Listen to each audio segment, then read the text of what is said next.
I pledge allegiance to the flag of the United States of America and to the republic for which it stands, one nation, under God, indivisible, with liberty and justice for all.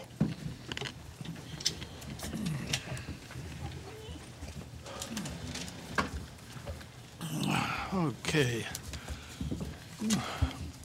Linda DeGray will be sitting in for the absent commissioner.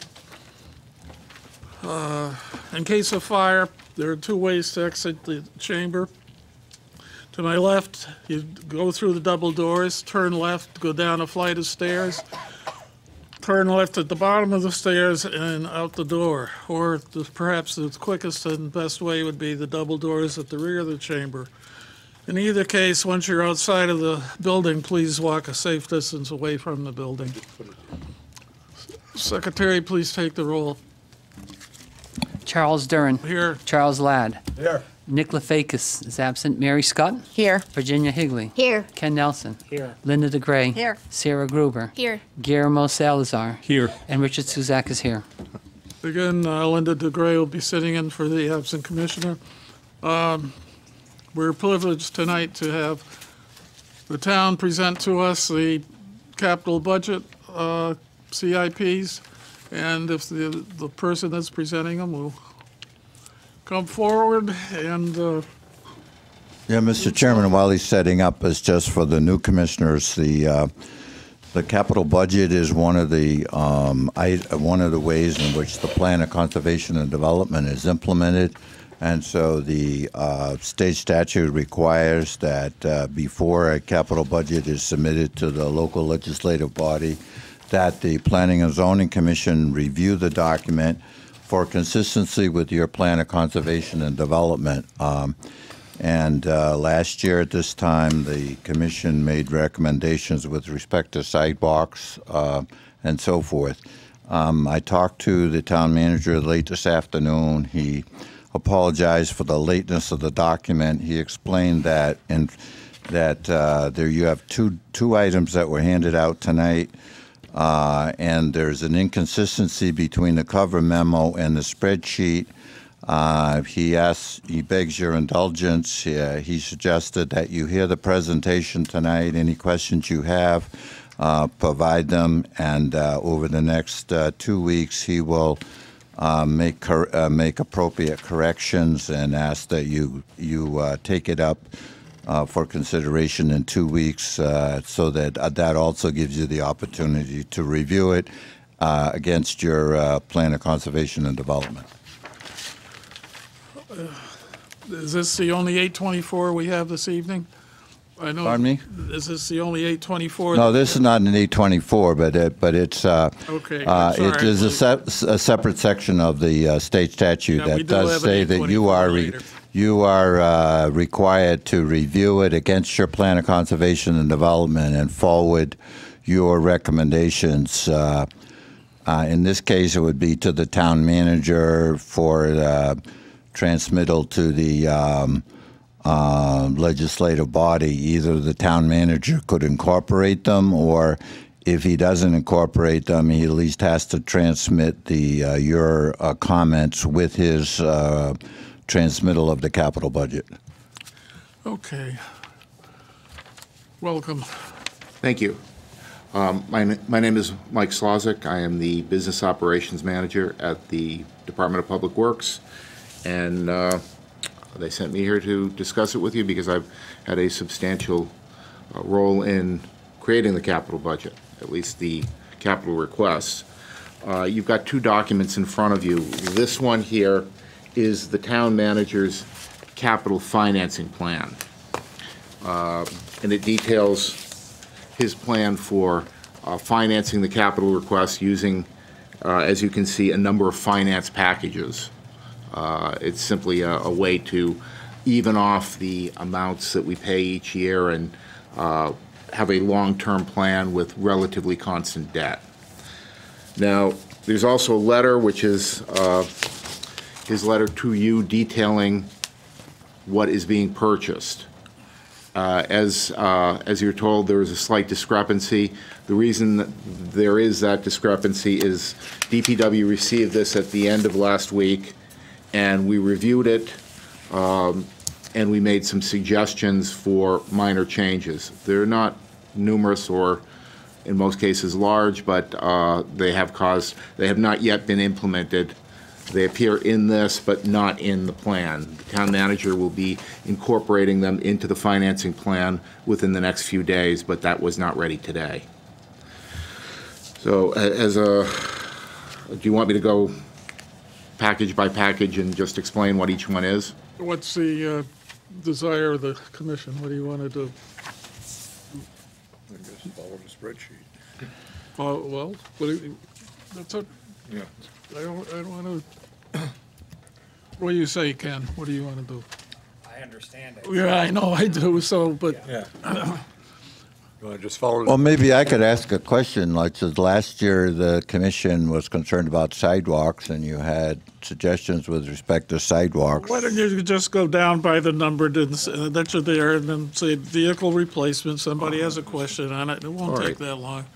Sure. Packages 1, 2, 3, 4, 5, 7, 8, and 11 are collectively comprise the town's vehicle replacement plan. They include $545,000 in spending, not in $545,000 in purchases in the next year, with a debt service of $132,000 in the first year. For that, the plan is to pay for that $545 over 3 years. Which document are you going for? I'm looking at this one right here. This is Okay, the 'cause capital I plan. think everybody here. We're looking at this one. Okay, well, you can No, look at that's either. all right. But it's let's different go through numbers than that what one. you're saying, that's why. Well, which one's the better numbers? That's what your problem is. Well, too. they're, Is the sheet match this sheet?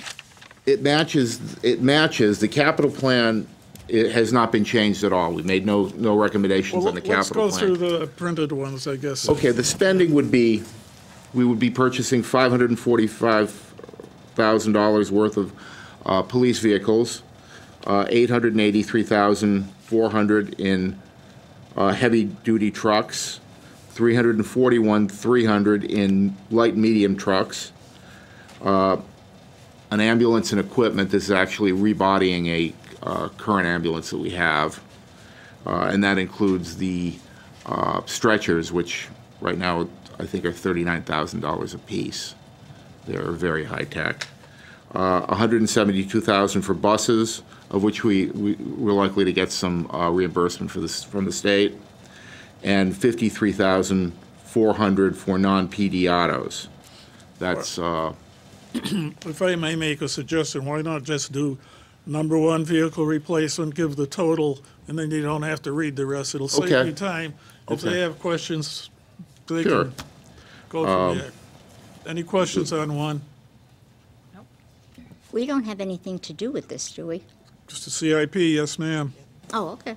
I didn't know it pertained to vehicle replacement. Okay. Everything in CIPs. Go ahead. Public Works equipment includes 9 pieces of equipment plus a fund for smaller equipments for a total of $345,300. For school facilities, the manager is planning to create a sinking fund of $480,000 per year. A sinking fund is a fund that just is funded at a level each year, irrespective of what's going to be purchased, so that it will build up over time if there's a large issue like a roof or some, although roofs have been done separately, but a boiler, there's some money available rather than having a huge expense in one year. We would expect to be paying for general boiler repairs out of that, roof repairs but not replacement out of that, and other general facilities things. If a classroom wall needs to be moved or erected or something like that, that's where it would come from. Number 4 is is a $550,000 to for recreation and repair of playscapes and the Fermi pool, town annex pool now. Those would be installed over 3 years. That's 3 playscapes over 3 years. Well, I don't know if you know on the recreation end, but I asked at the time they did the bike ramps and so forth up at Skidco, because they took the one out from down here, whether or not they were going to do this. Do you know if that's the case? I don't know. Because we've got a lot of teenagers in this end of town too that really should have the same facilities. And this, at that time, I asked what the target was. You don't know? Okay. I don't know. I don't know about that. I'm sorry, I can't speak to that. All right, well- I can certainly find the information for you. Just curious because I you know, it's a long way for the kids down here to go up to Skidco. That would probably, if that was going to be funded, it would come out of the DPW Public Infrastructure Sinking Fund. So, I just It's said one of the 3 recreation, sinking all funds right. that the town manager has established.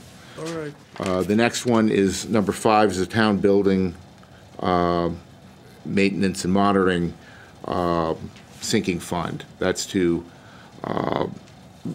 support municipal property, plant and equipment. And that's also in the sum of $480,000. That would, some of the things we would probably be using for that is roof repairs, heating system repairs, painting, that sort of thing.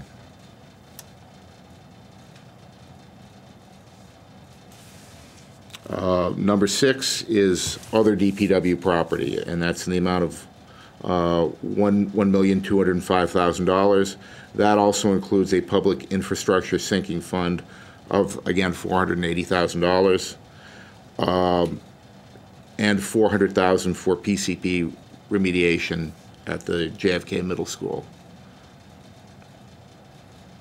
and a number of other items.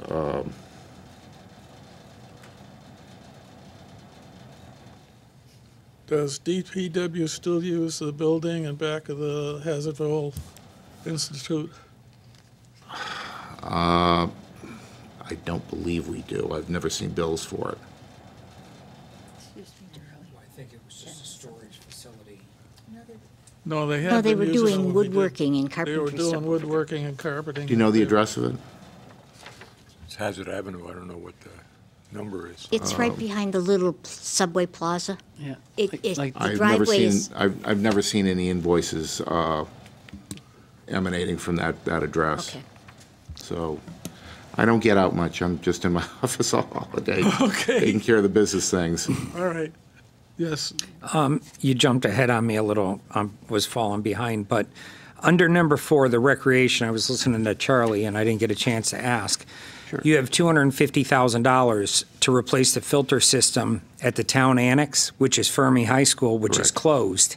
How many people actually use that pool right now? Lots. The annex Has is, it become a neighborhood center that, It's the annex open is to the extensively public. used. there's a swimming team that uses it and practices there, right, but I don't know if anyone else does. just seems like a lot of money for a filter for a pool.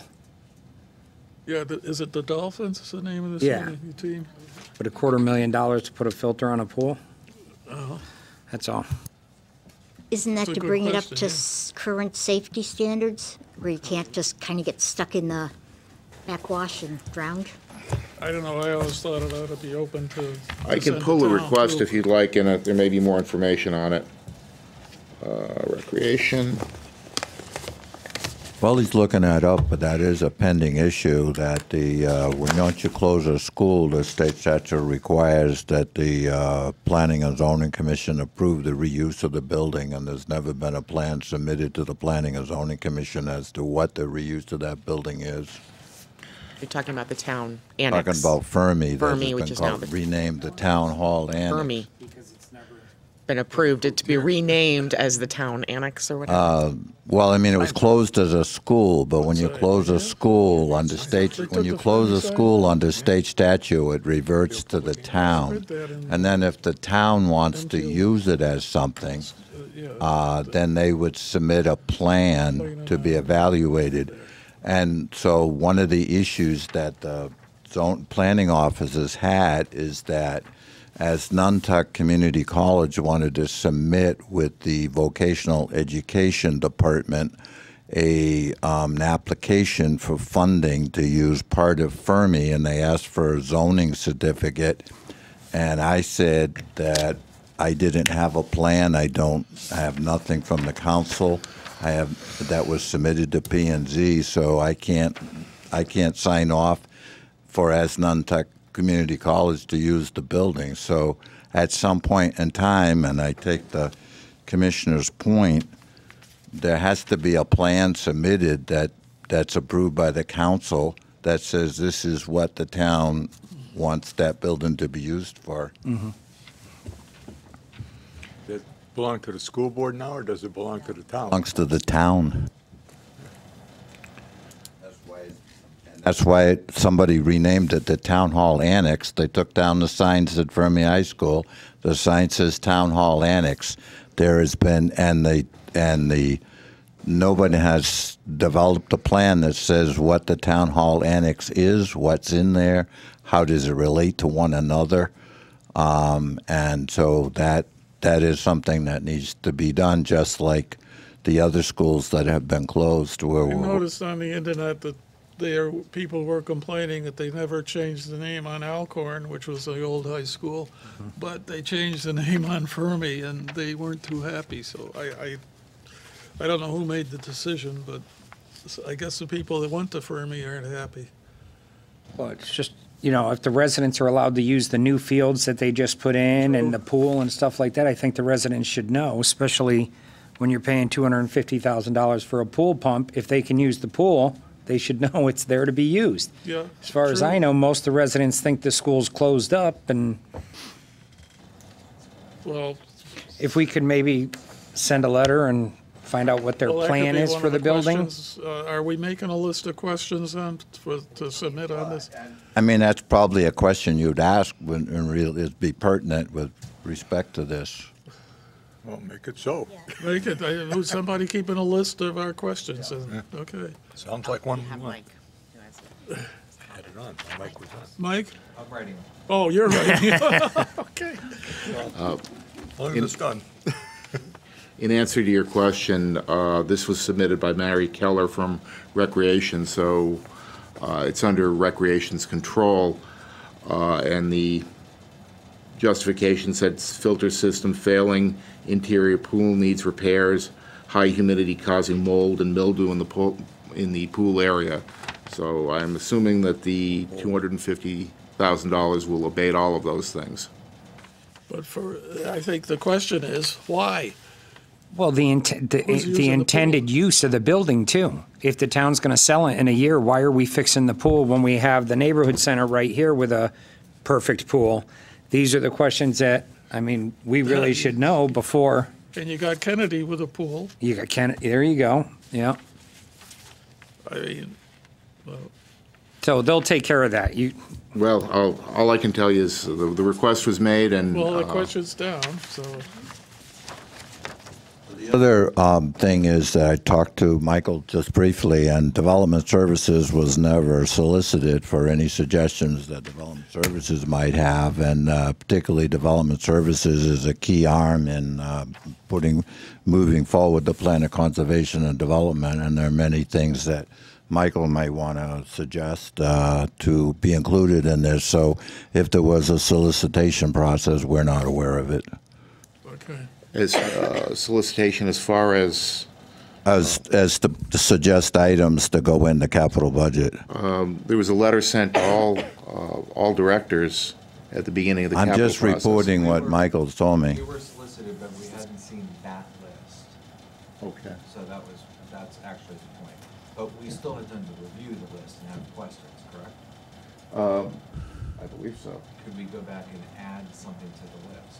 Not at this point. Not at this point, okay, all right. Sorry, thanks for the clarification. So the thing is, and at this point in time, we would be submitting to the Planning and Zoning Commission.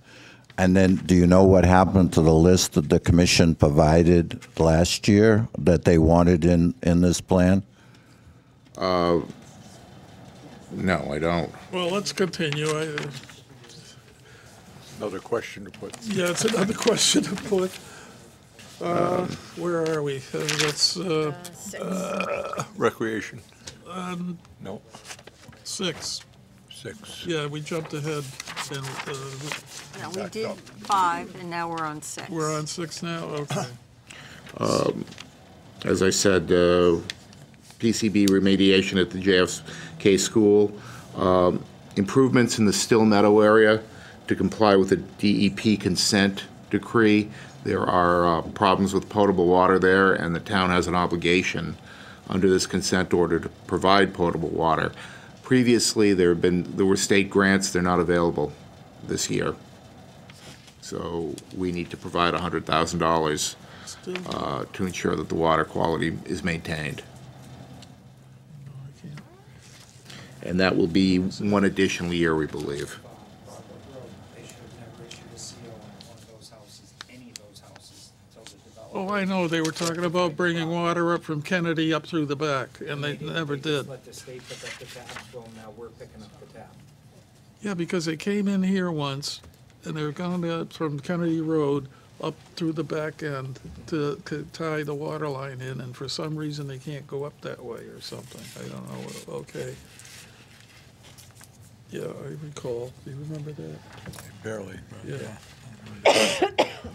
Okay. We should still have public water They somewhere. still, for that. yeah, Another still- question, why don't they have public water yet? Because they got around it by letting the state pick up the cost. Well, the state isn't now. If we're picking up the cost, then why don't we have public water there? Everybody turn your mics. Because the cost to I'm run, done. the cost to run public water to that subdivision is astronomical. Yeah, it is. But that's the water company's problem. No, it's not the water company's problem. It would have been the developer's problem if his feet were held to the fire when he couldn't produce potable water. You can't get a certificate of occupancy on a home unless you have potable water via a private well or public water. Yeah, that's- Right then and there, the problem should have been addressed and fixed I thought instead it- of pushed down the I thought when they road. came in here, you'd have to go back and look it up, and I don't even remember the year, that they were coming up from the Kennedy Drive There area was and talk going about up it. through the back. There was talk about it, but they never did it. They never did Do it. you know what year it is that was, so we can look it up for you? I don't. Maybe shortly after the development was finished, then I don't know the year of that. But That was they- probably they did- 2005, were talking about 2006. That area down early below 2000s and coming up through the anyways. back.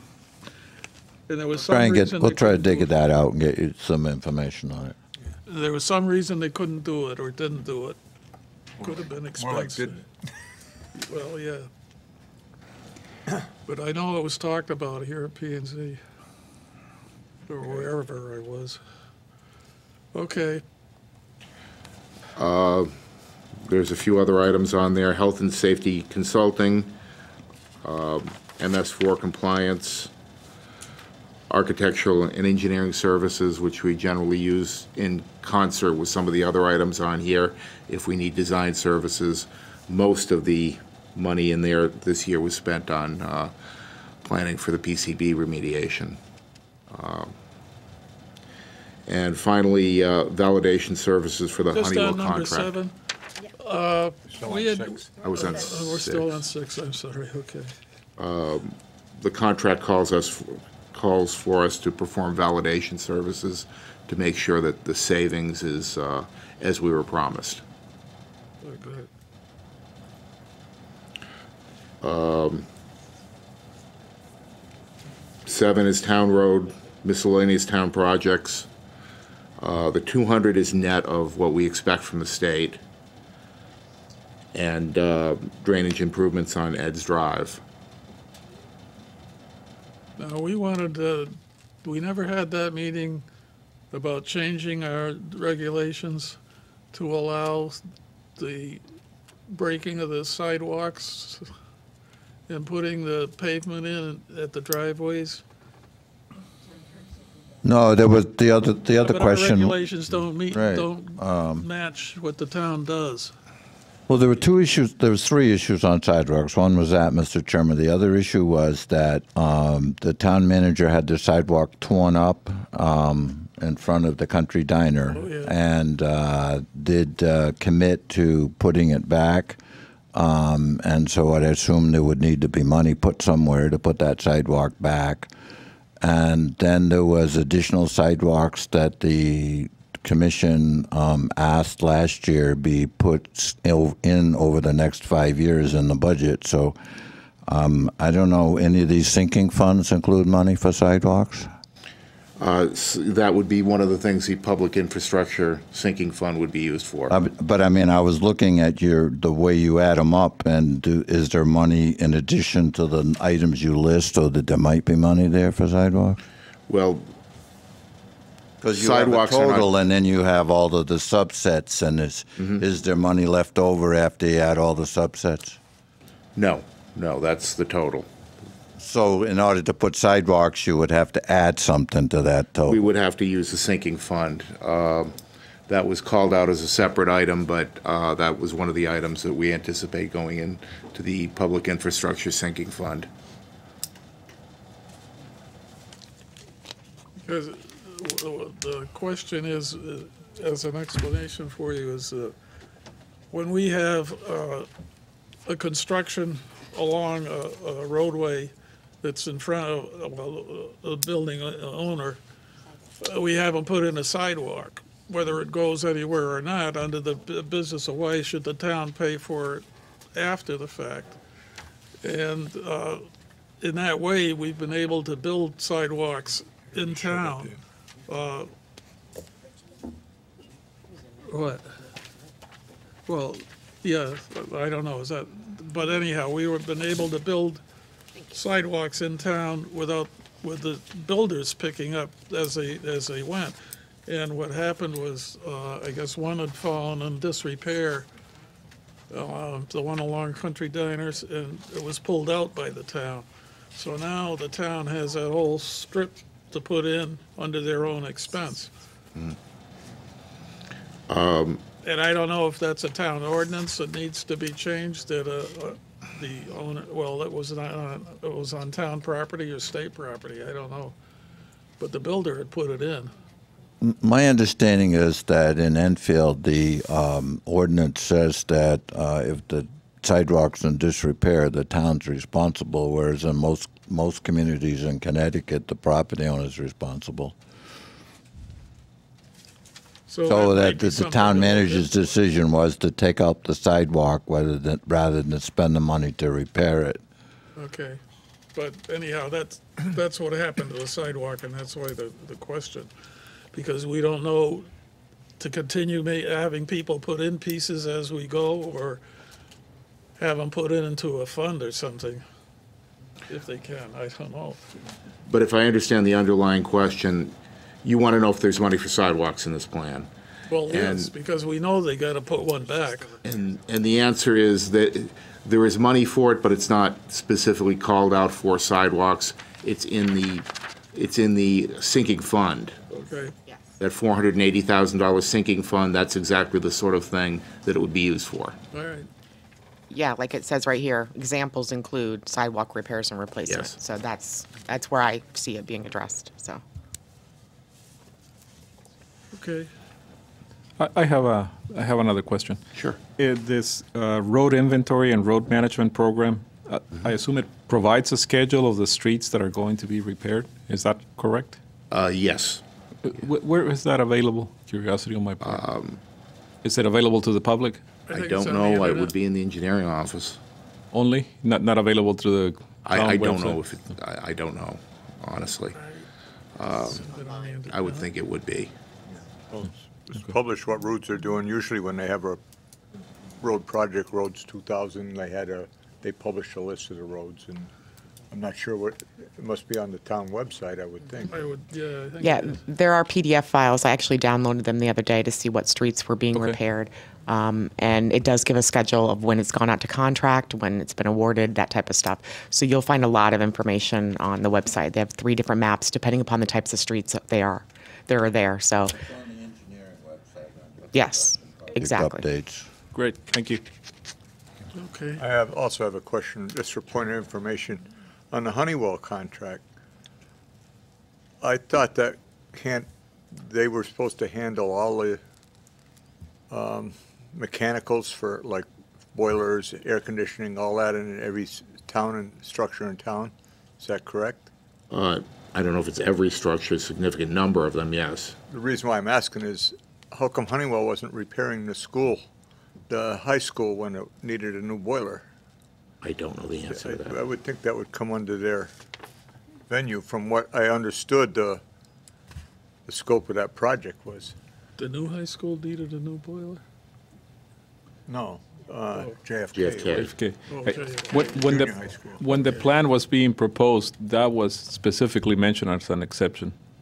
I don't know the reasons behind, yes, I don't know the reason behind, but it was specifically Yeah, it mentioned was as in an the exception. referendum. It was part of the I referendum. would suggest the answer is probably because at that time it was being looked at for the pre-referendum committee was looking at it for reconstruction, which would have essentially repaired all of the stuff that Honeywell would have.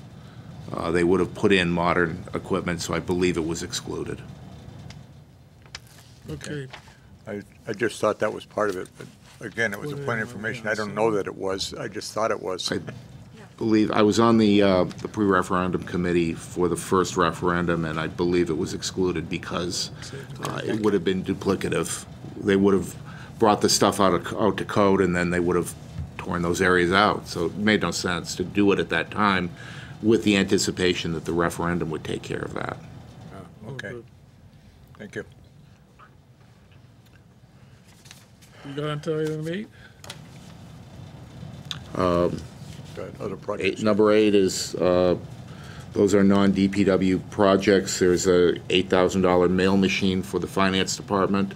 It's a machine that weighs and applies postage to letters at a fairly rapid rate. So they have a mailing machine now, but it's old and it's not functioning properly. And the other is for tasers and cameras for the police department. Okay. Forward, I guess. What? Forward, I guess. Water pollution. Oh. Yeah, all right. Thought he was getting out of here. Water pollution. All right. They should have brought Kevin for this. These are sewer relining. It's something that needs to be done periodically to maintain the sewer and avoid reconstruction of the pulling out the whole line and replacing it. He's asked for $200,000 for that.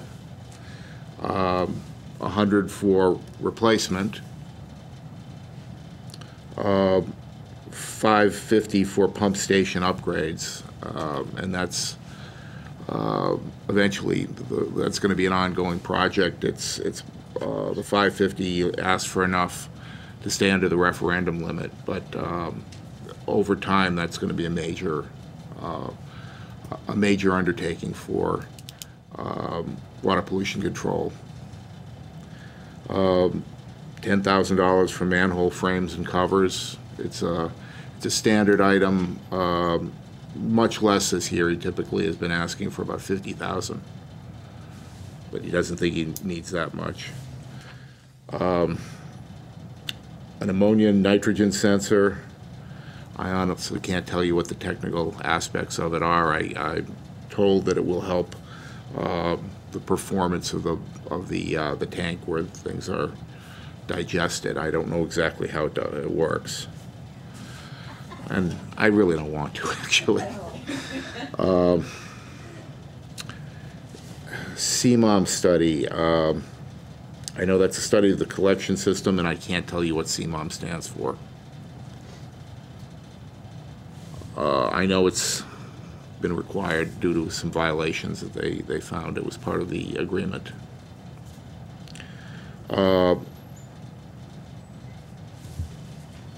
Collection system in advance of roads work.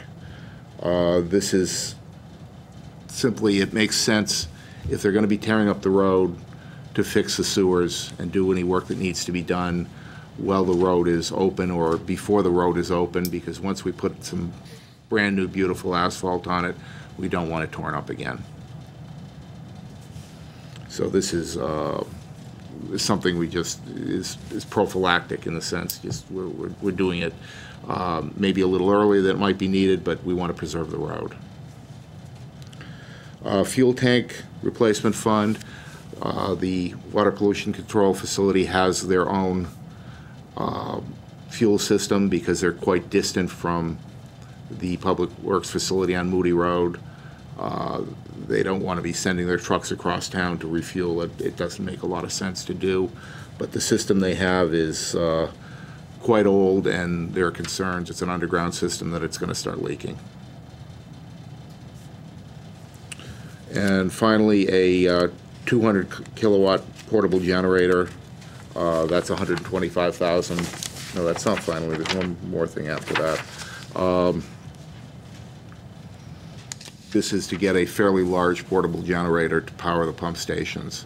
I believe the generator he has is not rated for the 4 largest pump stations. And finally, replacement of their utility crane truck.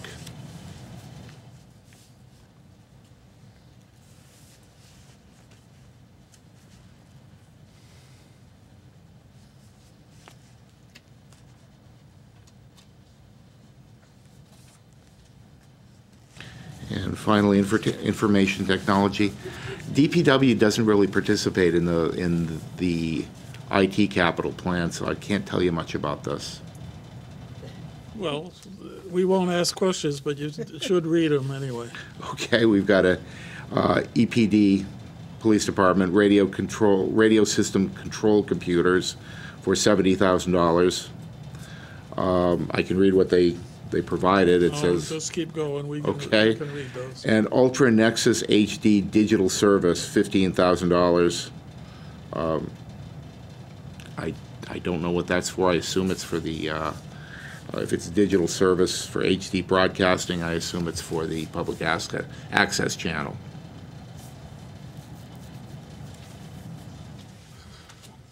And that's the capital plan. It's not an aggressive plan. For the most part, the town manager rolled over last year's plan because we had to scale back on it because of the financial issues in the town this year. So a lot of this stuff is this year's plan rolled into next year. And so you're really seeing a rerun in to a large extent.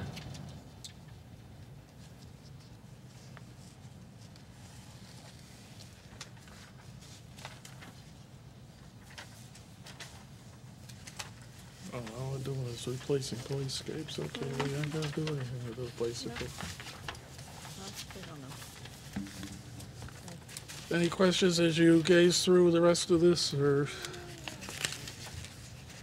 No? I'll make a motion to table. Yeah, so if you want, okay, go ahead if you want. Mr. Chair, I'll make a motion that we table this capital budget plan until we get further clarification and agreement with the line item numbers from the spreadsheet with what was presented to us to our next meeting. And the questions that we have. And answers to our questions to our next meeting of April 19th. Second. Okay, all in favor? Okay, it's unanimous. Okay, thank you very much for your time and your input.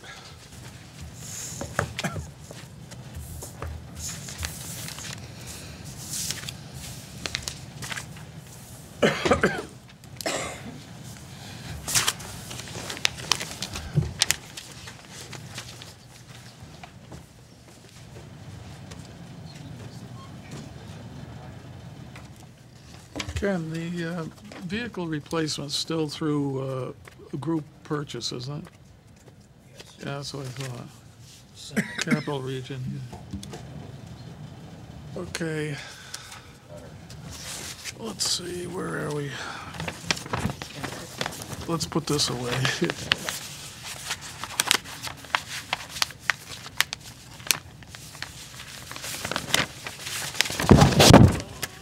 Okay.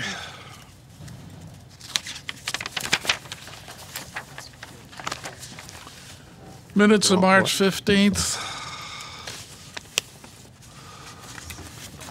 Motion's in order. I hear a so moved. Motion second. Any additions, errors, or omissions? Hearing none, all. Wait, hold on. Which one is Okay. executive session or regular meeting? Well, it's executive sessions first, Oh, which, okay, if you're doing an executive session, no. okay. Are we doing executive session right now? Yes. I have two, I guess two You have errors. an executive session? Okay, go ahead. There's an H at the end of my name. In the call to order, Chairman Dern called the meeting to order instead of minute. And then, absent commissioners were Nick Lefakis. It says absent was commissioners were. That's the only thing I have. Thank you.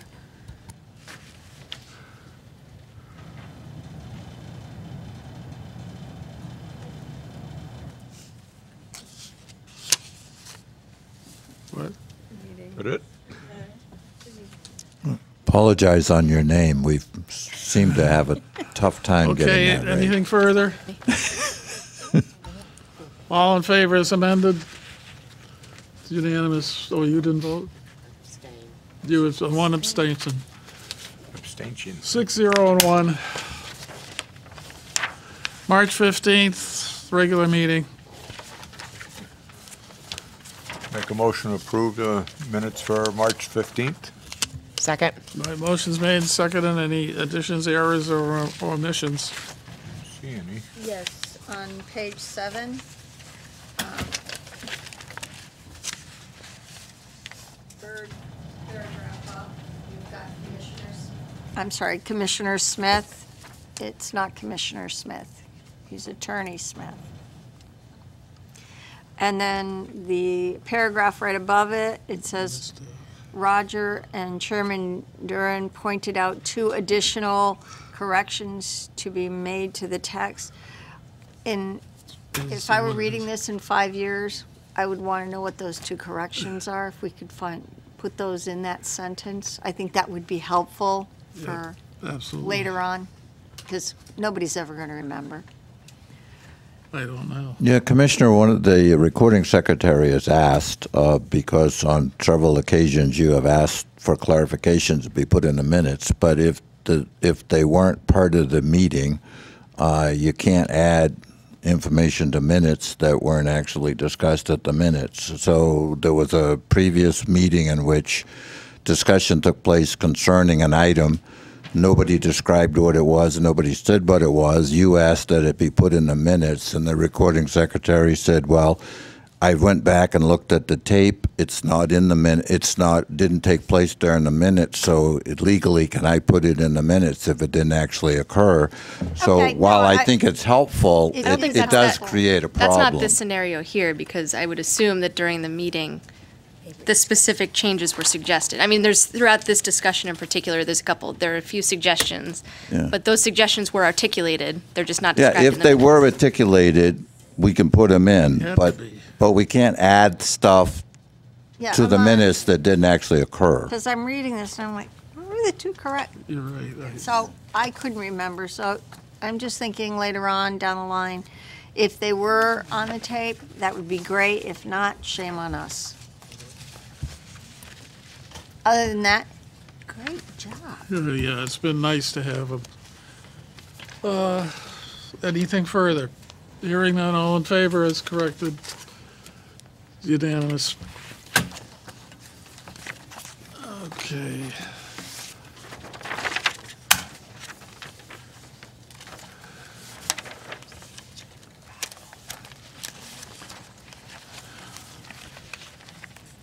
At this point in the meeting, the Planning and Zoning Commission welcomes comments, concerns, and opinions relating to planning and zoning in town from anyone who's present, provided no one may discuss any matter of business at this time that's already elsewhere on this agenda, any matter that's part of an open public hearing of the commission, or any matter where a decision of the commission may be pending. Anyone would like to address the commission under those conditions?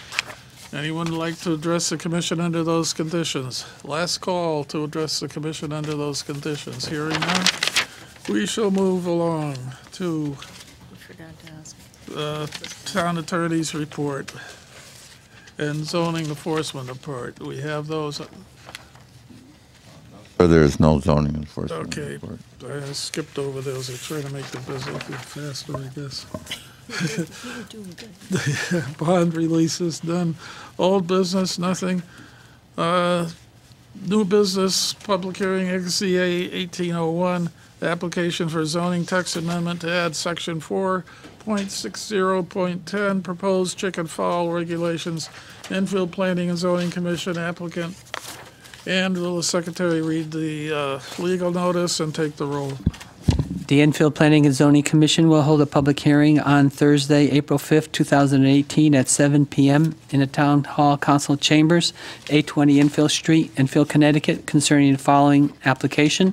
XZA 1801, application for a zoning text amendment to add section 4.60.10, proposed chicken/fowl regulations, Enfield Planning and Zoning Commission applicant. Dated this 24th day of March 2018, Charles Duran, Chairman. Information is available at the Enfield Planning Office, Enfield Town Hall.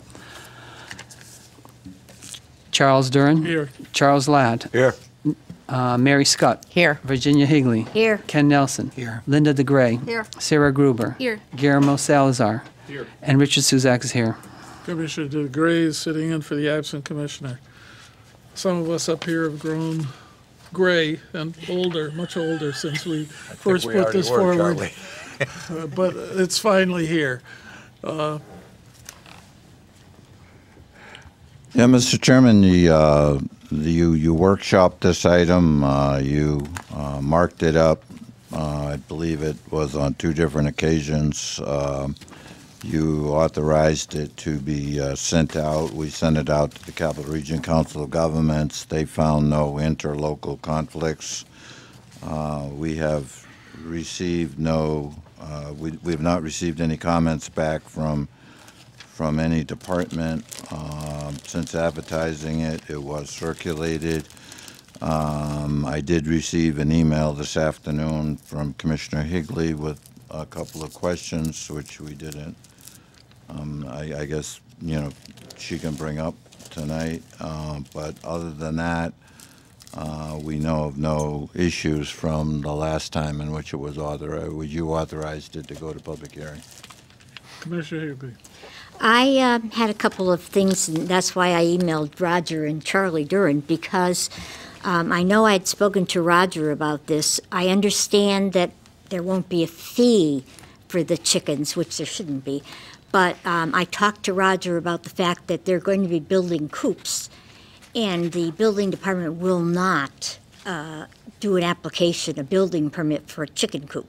So I thought that perhaps there might be a form, a very generic form, that can be filled out for $5 or $10 in the planning office. It'll pay for the paper, and then everybody knows where everything is. And I think that, because you're not going to do any site plan until you get to 150 chickens. What if somebody has 40 chickens? Is somebody going to measure that it's 10 feet off or 25 feet away from the nearest neighbor? I really think that we regulate dogs in kennels. And I'm not saying we need to be spot on overseeing chickens, but I really think that there should be some kind of a notification that you have the chickens and that you're building the coop and it's going to be this big and this wide and it's going to sit here. There's a commercial building in town that sells these coops Yep. totally ready to go. But in people aren't various going to do sizes. that. No. People are going to go out and buy a shed or something, put the chickens in there. When this come up a couple times in the past, and went back and looked at it, and the recommendation of staff was, we don't regulate, we don't require somebody to put in an application for a yard sale. You can have. Oh, you can yes, have we do. No, They we can don't. only have them You- 3 you can times. You can have 12 a year. You don't have to do a thing. 12 a year, yard sales? But No. the- No. Well, tag 3. sales, whatever you want to call them. 3 You have so times a many year. of them. You can have so many dogs. You don't have to get a zoning permit for them. Kennels. Yeah. Yes, you do. on a kennel, Once but you have a certain dogs. number, I you know gotta I'm get a going to lose, but No, let's no, keep no, I'm everything just saying, straight I here. just let me present the argument, and then you're free to vote however you like. So to tie up staff time of requiring somebody to come in and pay $50 fee or something for 3 chickens in the backyard, we didn't think made any sense. I thought that was the consensus of the commission, yeah, I thought it and what we said was we would put together a brochure. Here are the requirements for chickens. It would be available on the internet if you wanted to know on our website. We'd hand it out in the office, and then based on that, we respond as we do many, many other things in town by complaint.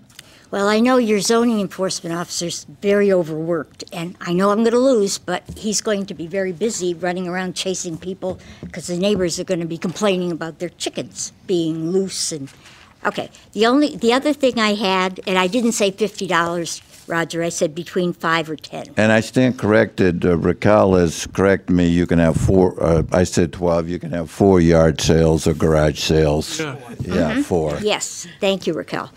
And the only other thing, and I know we hadn't discussed it, it slipped my mind at the workshop.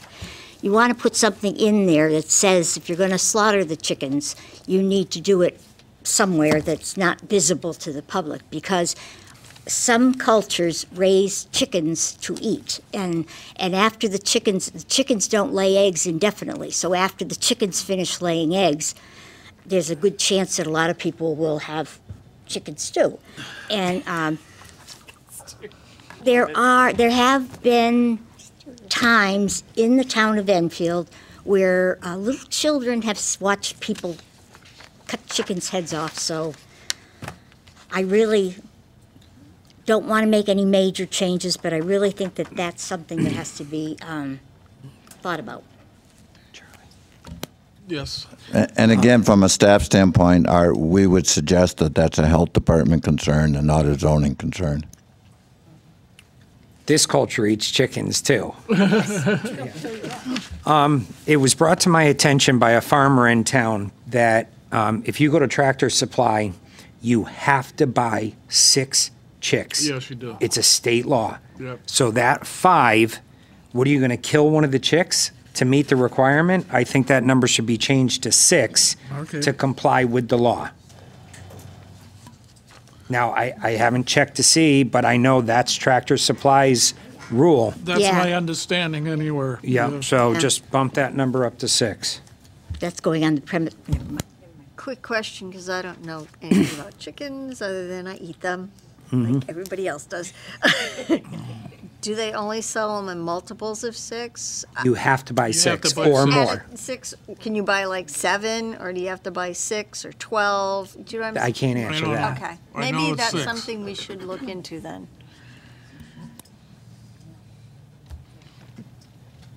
On the slaughtering, why would that not be P and Z? I know it can be health, but just from the standpoint, I can know, when I was little, my first experience with watching this chicken running around the backyard.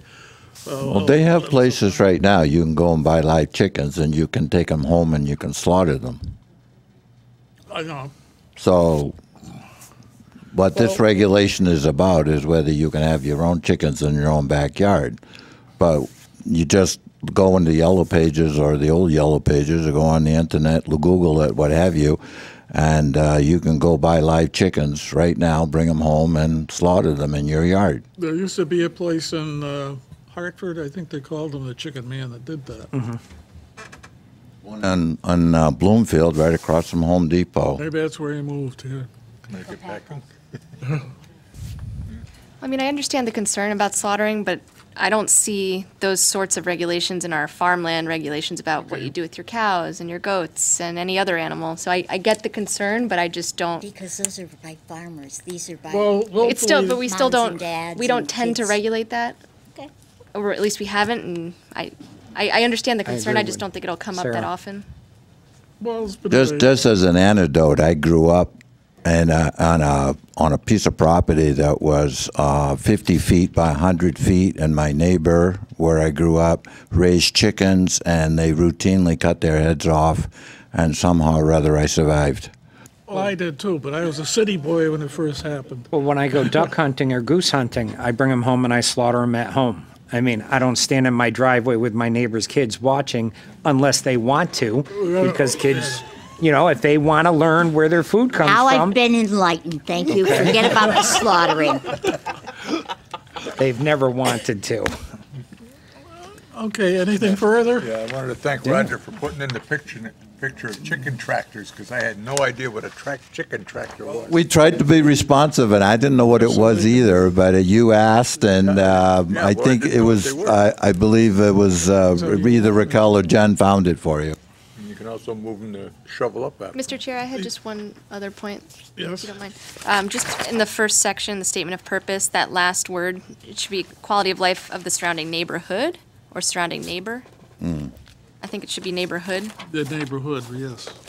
And then on the second page, the buildings section, I just had a question about sort of the buffer requirement of 25 feet from any residential dwelling on adjoining property under separate ownership.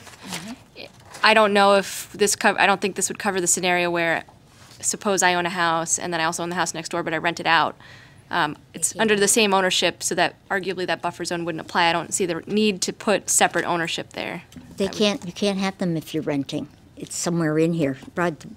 Roger put it in, that you can't have it if you're renting. You have to own the property. Right, but let's say I have it on the property that I do own, and I'm renting out the house next door.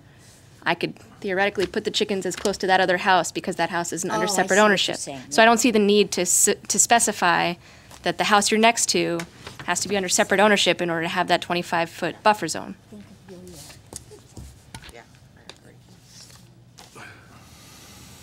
Okay. We have no objection if So you're leave taking under out separate I think, ownership, yeah. under That's three separate words. ownership. Right. Okay. So as I understand it, we're raising it from 5 to 6, and we're striking that. Those are the two things so far, right? Would that also mean that the multiples of 5 would increase by multiples of 6? No. All right. How does that change, though? If you can only buy 6 at a time, why wouldn't it be 6, 12, 18? That's what we need to find out. answer in 2 seconds if I send a. Well, yeah, because if we buy in. Don't do it at the six, desk. You know, can they do it, you know, is it always multiples of 6? That was the question.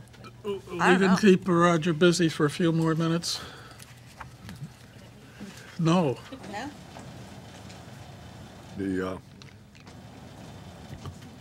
Roger, you mentioned the 2 changes, but there was the neighbor to neighborhood. Did you guys catch that one as well? Yeah, okay. Yeah, neighborhood was the other Right. change. probably don't need the predator alarms either, because the chickens are pretty loud when you're trying. Yeah, I mean, if you just want to make it 6, 12, and 18, that's fine. Yeah, The, I mean, that's,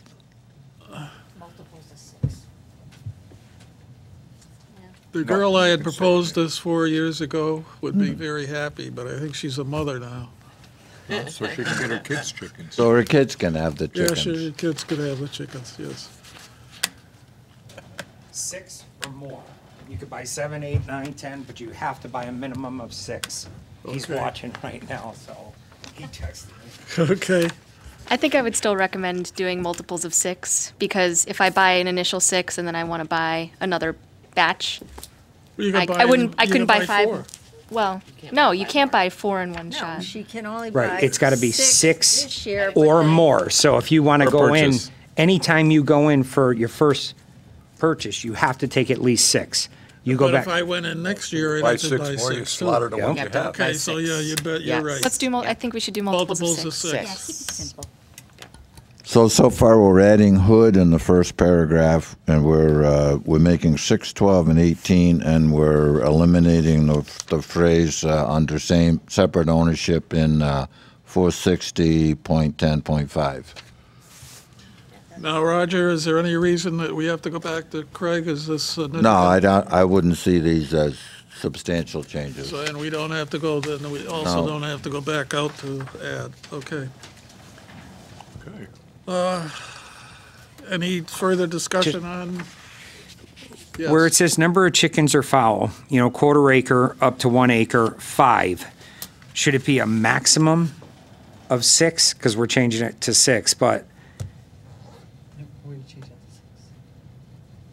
Right, we're going to change it to 6, but should it be a maximum of 6? Says- You wanted to say Well, up no more to than 6? 6. That's what it Right. says in the earlier line, so.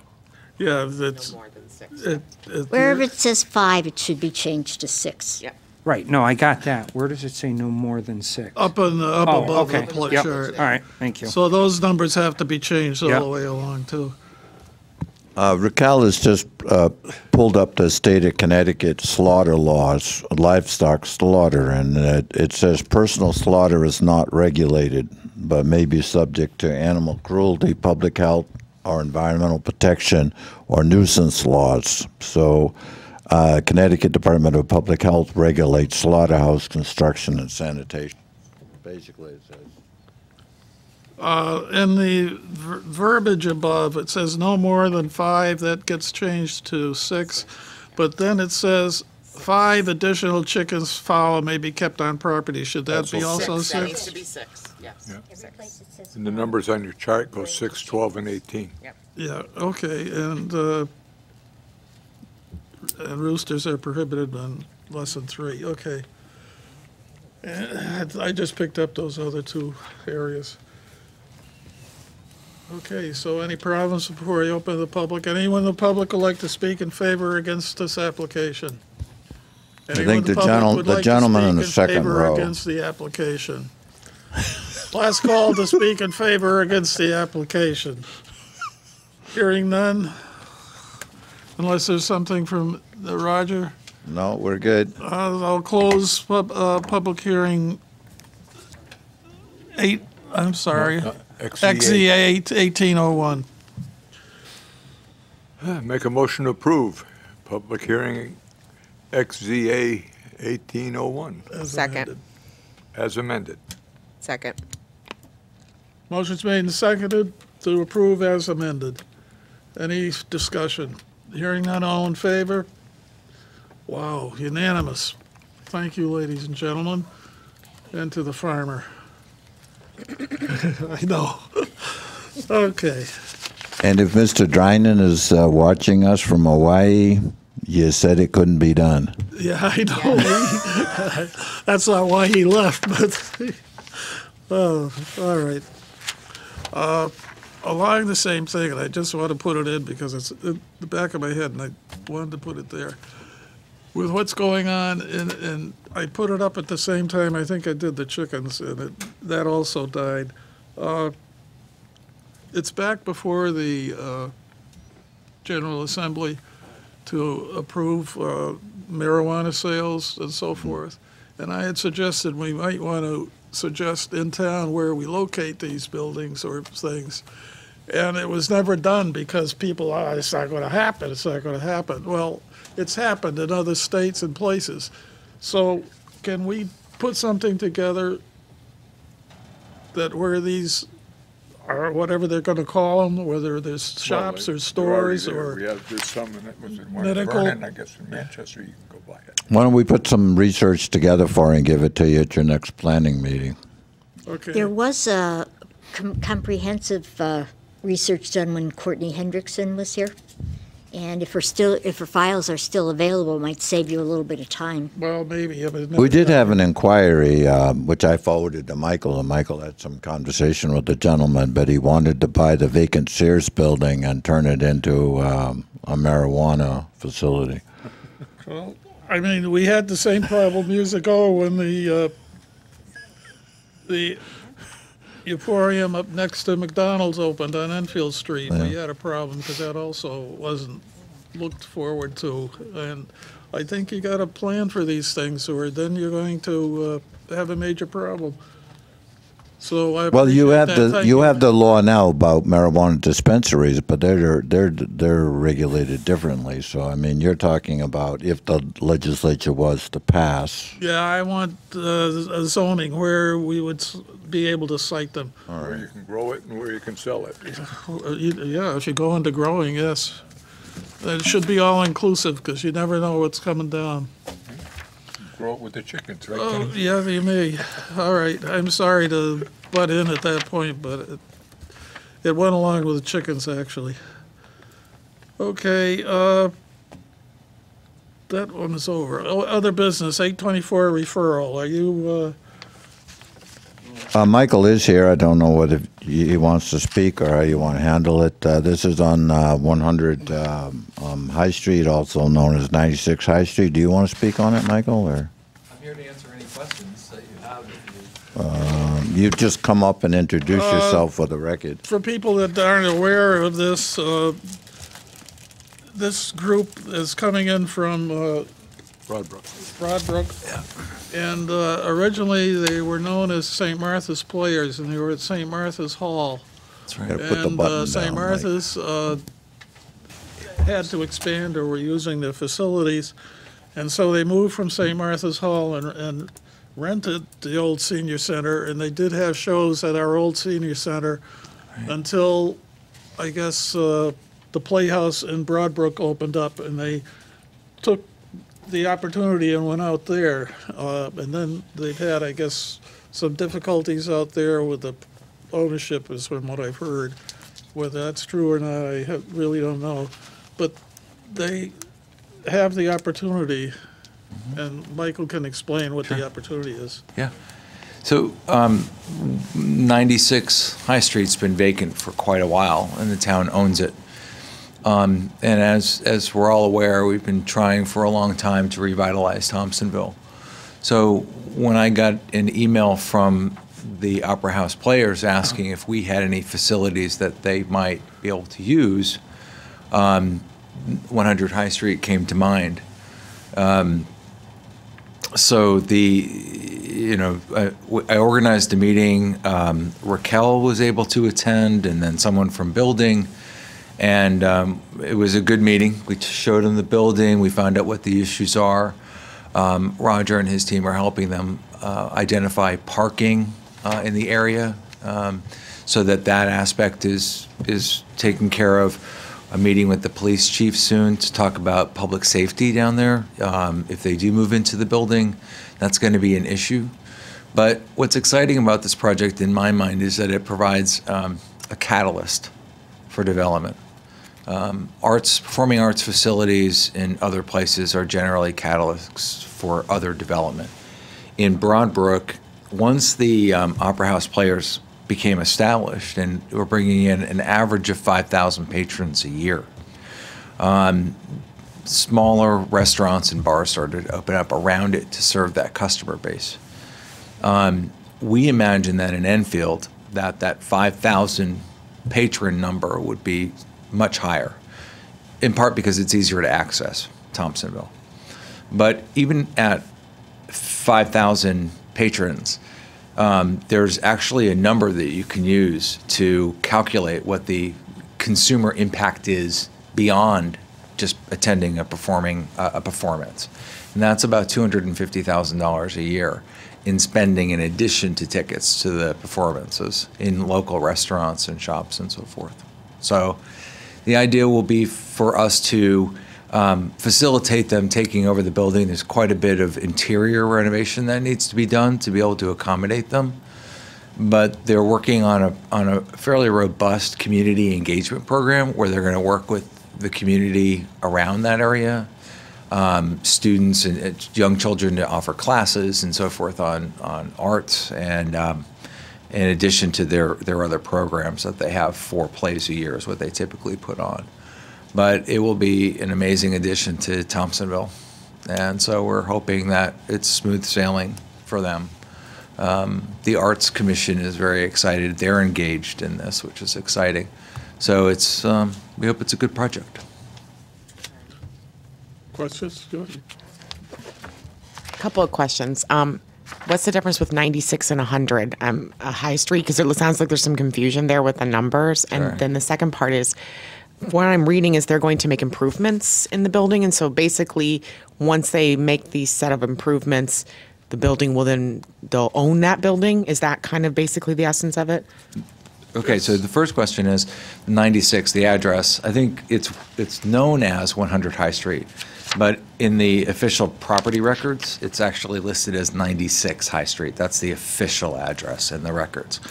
The idea is to give them the time between now, as soon as we can sign a lease agreement, between the time of the lease agreement and our target date is for them to finish the improvements is in August, so they could have their opening in September, and then do an official closing with them to turn over the keys, ownership, in December. Rather than doing it in September, the idea was to build in a little bit more time for them to get established.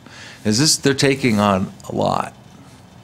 And so do we want to, there's only so much help that we can give them, but I think we can give them some time, because we don't want them to go out there and then fail. We want them to succeed. So giving them a little bit more time to get through that process is one of our goals. Just Go ahead. question, because the windows, Yes. they are keeping those. Oh, yes. Oh, absolutely. Thank you. Yeah, That's no, like- absolutely. That's a huge thing, because they've actually, I think they're on the National Register. Yeah, they are. They are, So- They're very important. They're very Yeah. In fact, the beautiful. town went, I believe, several years ago and covered them from the outside to avoid damage Yeah. to them, because Yeah. they are, as you say, They're gorgeous. yes, They- they're valuable. I think they only enhance the experience on the inside, to be completely honest with you. I think they enhance the atmosphere, and they recognize that as well. So it's definitely something, and their plan is to put plexiglass or some other protective coating, because there are pieces that have been broken. Yeah, somebody got upset once when down there. Smashed, yeah, so there's a piece that's missing. Because I've been in there when they've Yeah. had, I forget, was it the Lamplighters or something? Well, that was a group, right? They were down there, and Yeah. we used to go there. It was great. Yeah, It was yeah. a nice little place to go, quick, Yeah. easy, Yeah. cheap. I believe they had an agreement with the property owner across the street for parking. I think that they didn't have an official agreement in place. I heard they Yeah, did, but there that's was an about- issue where somebody had been injured, and there was a question about liability. So I think having an agreement in place is important. We've tried to get ADA parking or handicap parking immediately in front of the building, so we've had that conversation, but we're not going to be able to do that. The other thing that we were hoping to get would be to have a painted crosswalk across High Street. But apparently it's too close to another crosswalk. I don't know.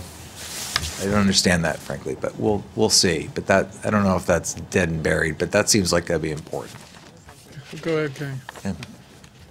Yeah. As far as the windows go on the building, is there going to be something placed in the deed of this property?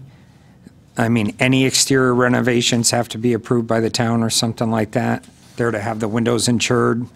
It's part of the lease agreement, so the idea that would be transferred to the deed. That would eventually be if they close on the building and they buy it. But I would want that in our record, that has to be a stipulation. Yeah. I mean, That's a good idea.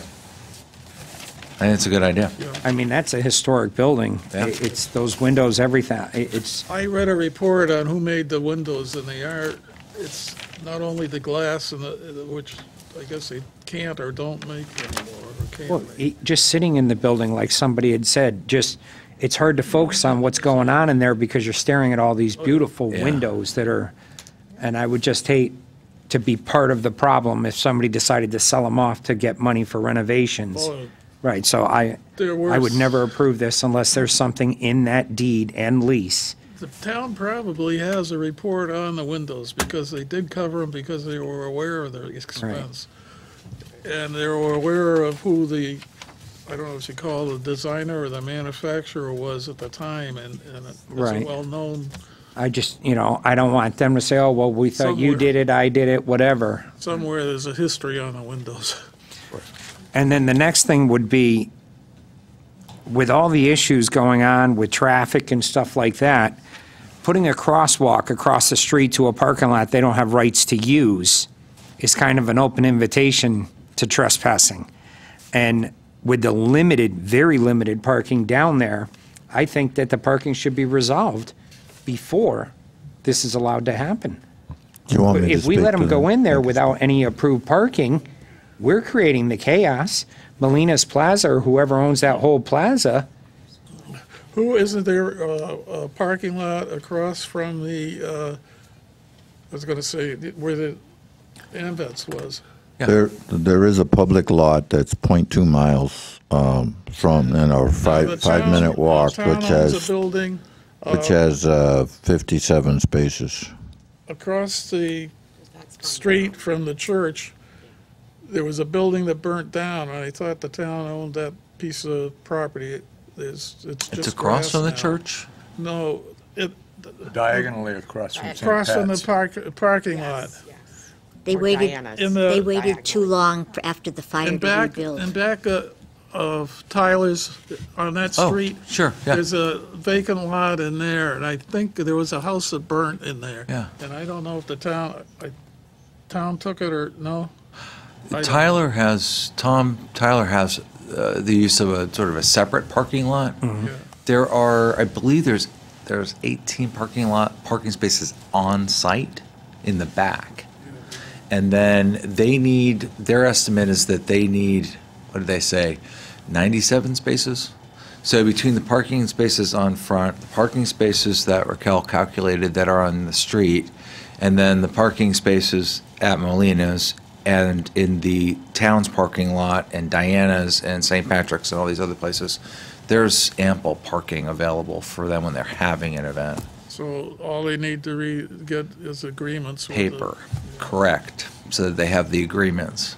Yep, and that, Well, I think then we that think they they have would the expect agreements that. in place would be. Yeah, absolutely. yeah.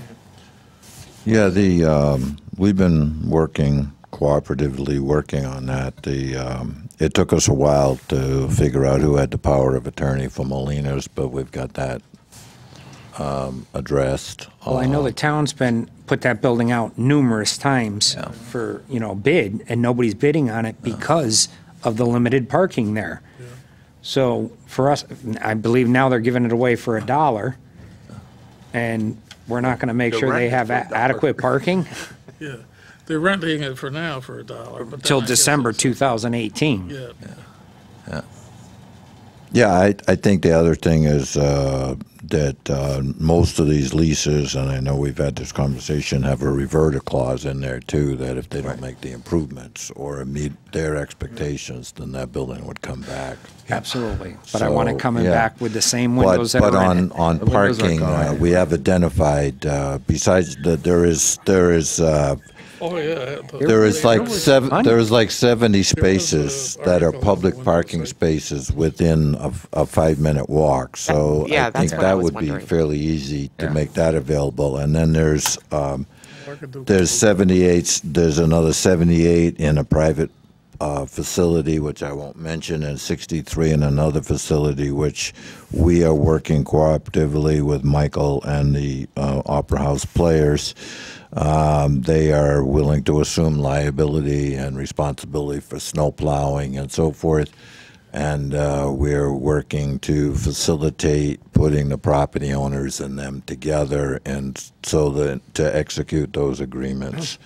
So I think it really has been a terrific win-win situation in terms will of be for downtown, absolutely. to working together on it. Raquel has been involved since day one, from the first time Michael called and said, "Can you get us somebody at the meeting?" And she's done a lot of the work on this. So. Yep.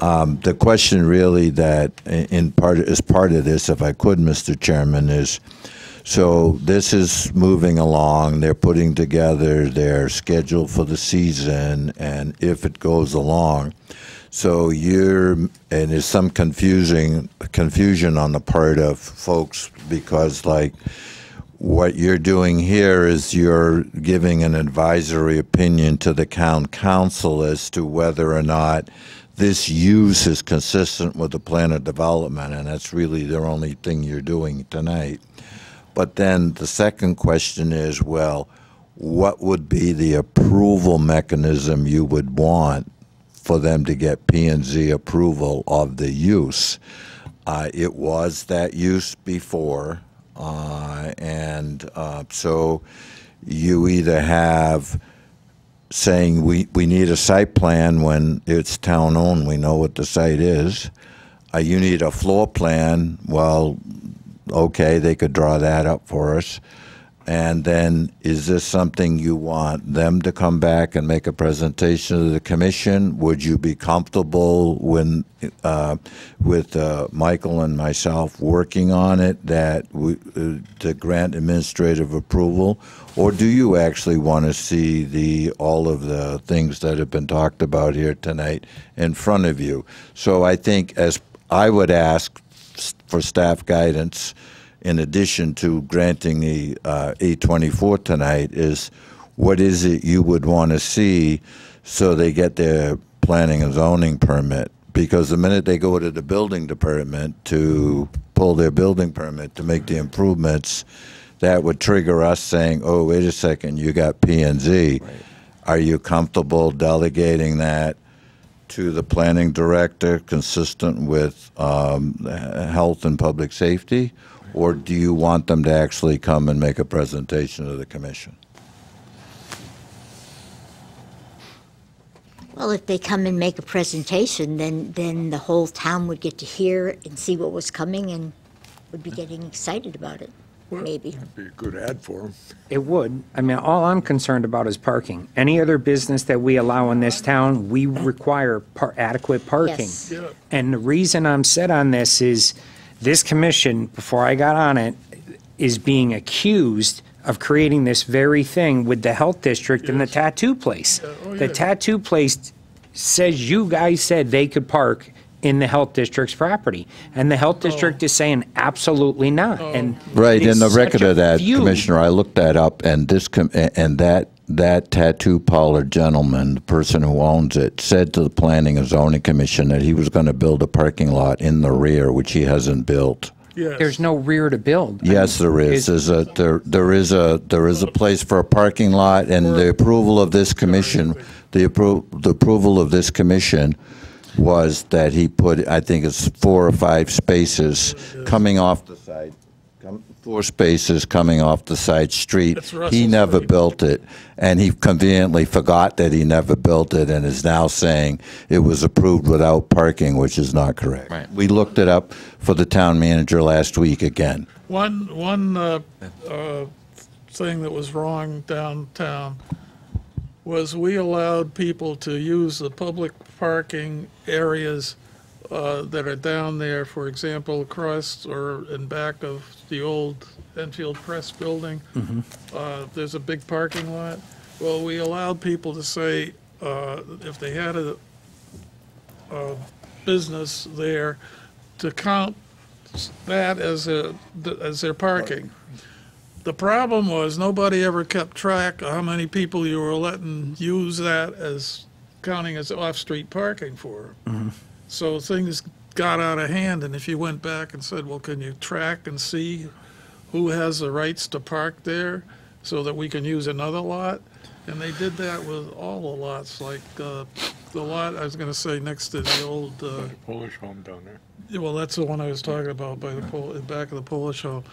And then the lot up at Triano's, that end of town, that was the same way. And they never kept track of who they were allowing to use it as counting for their parking. And it's real bad when there's a parking ban down there because of snow. Yeah. You know, people just think they can park on other people's property, and that's not how it works. Well, that's when they come before the different boards, they always say they have on-street parking. Now, that's a corner lot, so it would have 2 streets, but as you say, once the bad weather comes, where they're going to park. And that's what created the whole, Yeah. and That's- this just happened Mr. 2 Chair? weeks ago, so. When you have. So anyway, yeah, So the question Mr. Chair, before you I- right now is the 824. So to go back to the question, whether as a commission would be comfortable letting the staff administratively approve whatever parking solution, I'm very comfortable with the staff doing that. I of course love the presentations we get from participants in the community, but it seems like staff is already all over this and has already considered the parking situation very carefully. I'd love to hear from them, but it is a night meeting, so for what it's worth, I would be fine letting the staff approve. it seems to me also that you've got a lot of this already done. Right. And I know that they're, from reading the newspaper and what's going on out there in Broadbrook, for some reason, they don't have a choice to get out of there. To rent. And, well, It's no, rental, yeah. I have no problem with it as long as the parking and the windows are definitely there. And I don't have to see those, but I'll tell you, if they aren't there, we know who to go after. I also would add that I think that they would be happy to come with the plans and give you at the public comment portion of the meeting. But I really wouldn't want it to hold them up from getting in there and doing stuff. Oh, I mean, just as an aside, just, not part of an approval process, but once they've got their plans, just to make a presentation to you, let you know what they're doing. Absolutely, that would be great. That would be good. I agree. Yeah, right. Sure. Yeah, oh, yeah, absolutely. Closer to them being open, too. I think so. because I think It would be good PR for them, yeah, It would be. absolutely. Yeah, so no, it's a But I good mean, idea. as far as holding up and getting all this stuff in line, go ahead. I'm good with it. Great, thank you. I'm comfortable as well because it sounds like you guys have really taken a look at this. You're working on it. I think when it comes to the parking, one of my things is if the weather is bad, you're typically not going to have a show anyway. So, I mean, you're not going to have people parking down there if the weather is, there's parking bans going on, things like that. So, I mean, that'll be a non-issue in my mind because who goes out in the weather when something like that's happening? Well, except for you, Charlie. And I have confidence that you guys are all over this. I mean, this is well thought out. This is a wonderful idea, a great way to revitalize a building and have it be reused and have some improvements done to it and make it a great part of our community and bring in the arts and bring in other areas into our town to help grow Thompsonville. So I do have a lot of confidence, and I feel like, it'd be great if they came and just let us know what they were doing, especially for the public. Absolutely. But other than that, I would not want to hold them up either. for any Maybe- process. All the surveys maybe- and reports we've had as downtown is bring the people downtown by somewhat method. In fact, a couple of them mentioned that the town shouldn't have pulled their offices and things out of there. Maybe to put Charlie and Ken's concerns to rest, even though we know you're going to take care of them, maybe in the staff report that Roger does for us, he could say an agreement was entered into.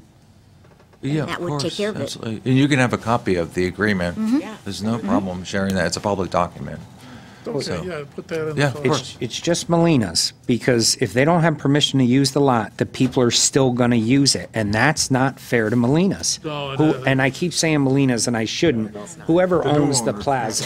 It's going to be Serapi's, I guess, the restaurant. Right, that's the restaurant, though. Serapi's. And so that's all I'm concerned with. Crosswalk to a place you don't have a right to use, that's not a good thing. Right.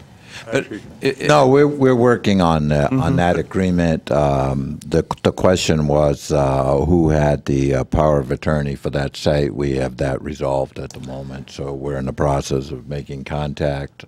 We had to work with the Playhouse folks first on what their abilities were and what they were willing to do in order to put the agreement together.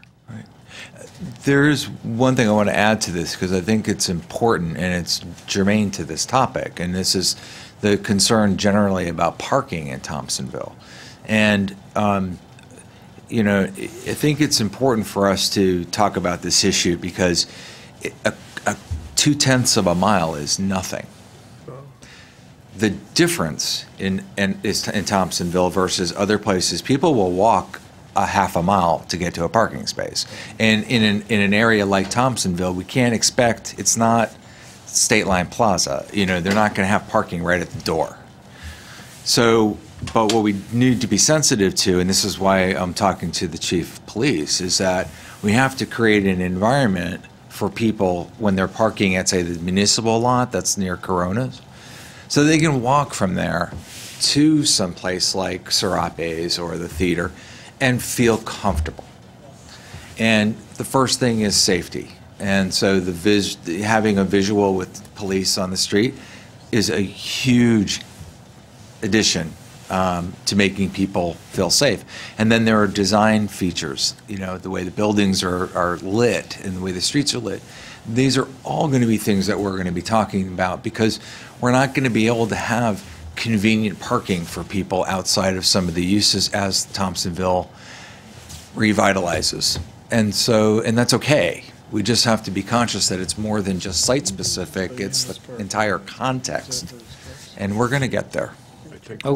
I agree. Total of 118 spaces. And I think within 2/10 of a walking mile. is the key to revitalizing, because you want those people to walk by a coffee house or something like that. Exactly. You don't want them pulling in the parking lot, so I agree. Yeah, But what exactly. if that's the answer, I'm Sure. okay with that, but then they need to do something to protect the parking lot that is directly across the street that is not theirs to use. Completely agree with you, and that's why when we talk to them, particularly on the liability issue, that was an understanding was made very clear to them, and they understood it.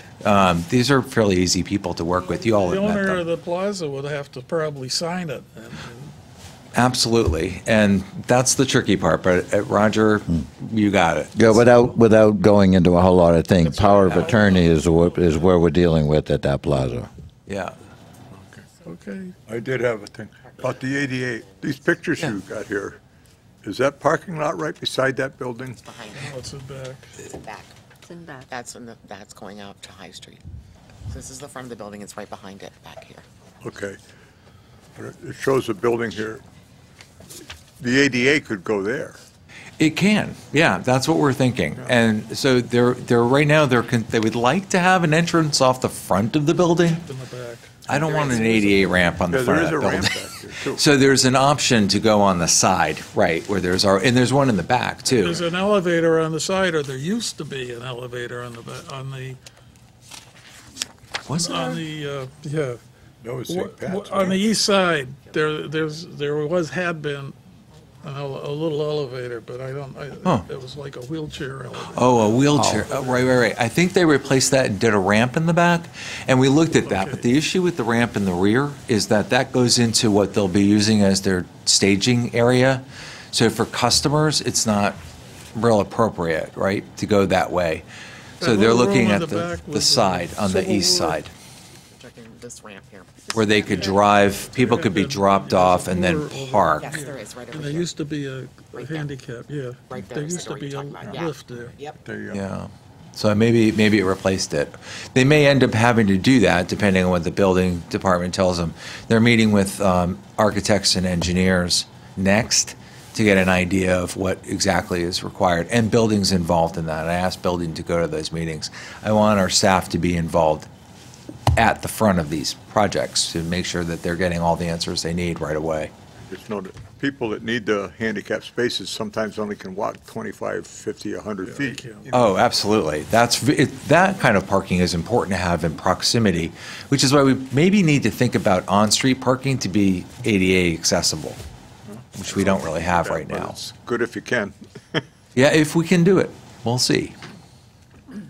Okay, have you got down now, what do we need? Your concern. So I guess you got two resolutions. One resolution is to forward a favorable report to the Legislative Council on the lease with an option to purchase of the building, and the second is a resolution that says that authorizes the Director of Planning, taking into account all of the concerns raised here tonight, and in cooperation with the Fire Marshal and the building official, approving the use of the building when they apply for their building permit. Does it cover, does that cover the windows? and Yeah, the- exactly. Yes. Get that in your agreement. Okay, so who wants to make the First Amendment? Okay, well, I'll make a resolution that we approve the 824 referral for 96 High Street. And as prepared by the Planning Department, dated April 5th, 2018. Second. Motion's made and seconded. Twice. Any discussion? I think it's great, and I wish them much success. All in favor? Opposed? Abstentions? It's unanimous. And then I'll make a second resolution that we allow the director of our planning department to do an administrative review of the, conditions that we discussed during our deliberations, and that they take into consideration, those specific items that we did address. In cooperation with the proper director. authorities. Right, in cooperation with the proper authorities. And the Director of Development Well, Services. he's part of the proper authorities. Yeah. Okay? Second, yep. Motion's made and seconded. Any discussion? Hearing none, all in favor? Great, Thank you all very much. thank you. Thank you all. And make sure they're invited to give us a presentation. That's part of the deal. Okay. Modification, public hearing 2891. Now, is this it was a public hearing. And this- Yeah, this is just a housekeeping detail. We might want to start and rethink our 120-day requirements that we're putting on folks, because they're having a hard time sometimes putting it together due to either their engineer or architect schedules or what have you. But Well, he also has to deal with the company, the major right, automobile so they were just running up against a time frame, and so they've asked for an extension of time. I have no. They're making good progress. Matter of fact, I think we're meeting with them tomorrow afternoon to address some issues, and so we just want to make sure that they're not.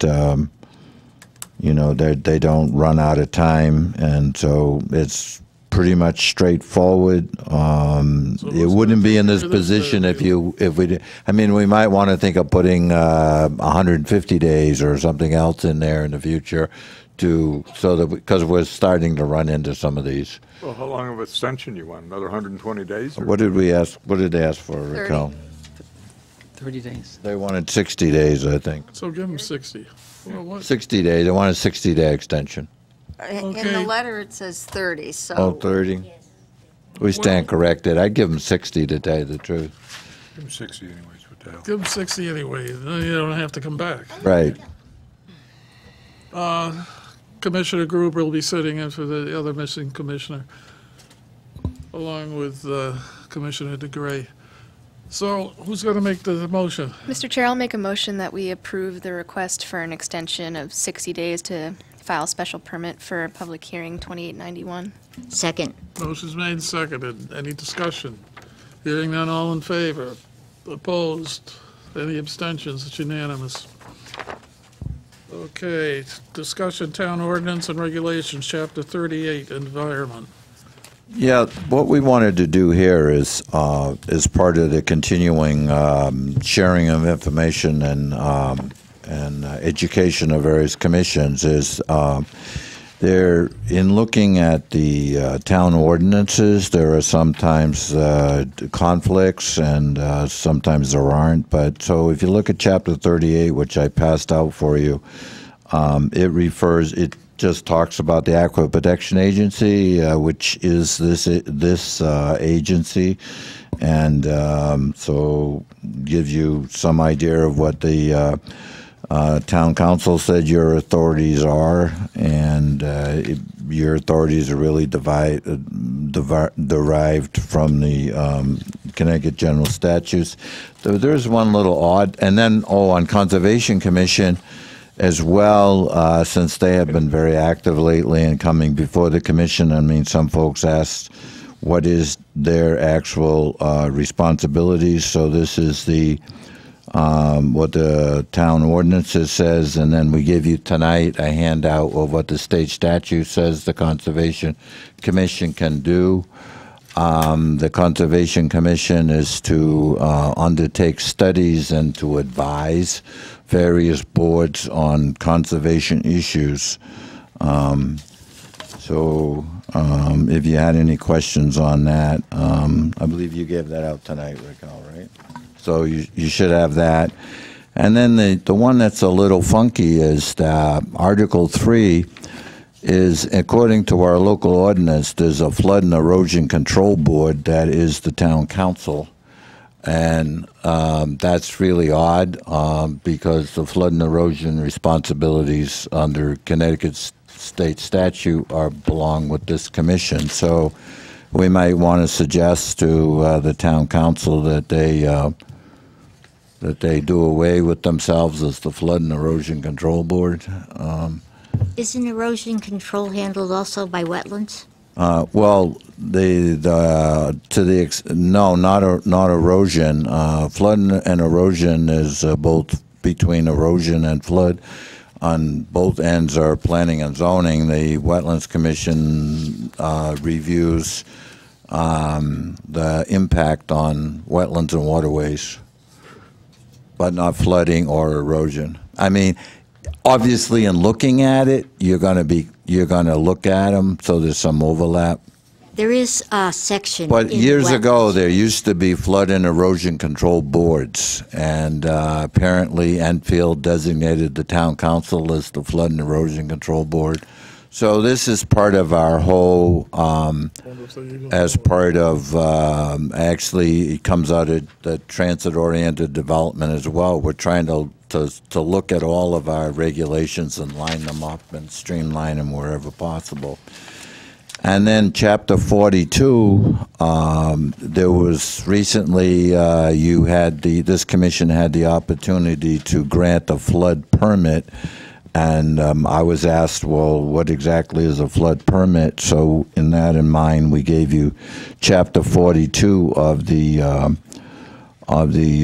town ordinances that designates, in accordance with the FEMA requirements, designates this flood management agency on the federal level, designates this commission to administer the FEMA program in the town of Enfield, and then they indicate that you need to give a flood permit. Generally, what that entails is making sure that well, you had one on a roadway recently where you wanted to make sure the travel portion of the roadway was higher than the flood plain, so the road wouldn't flood.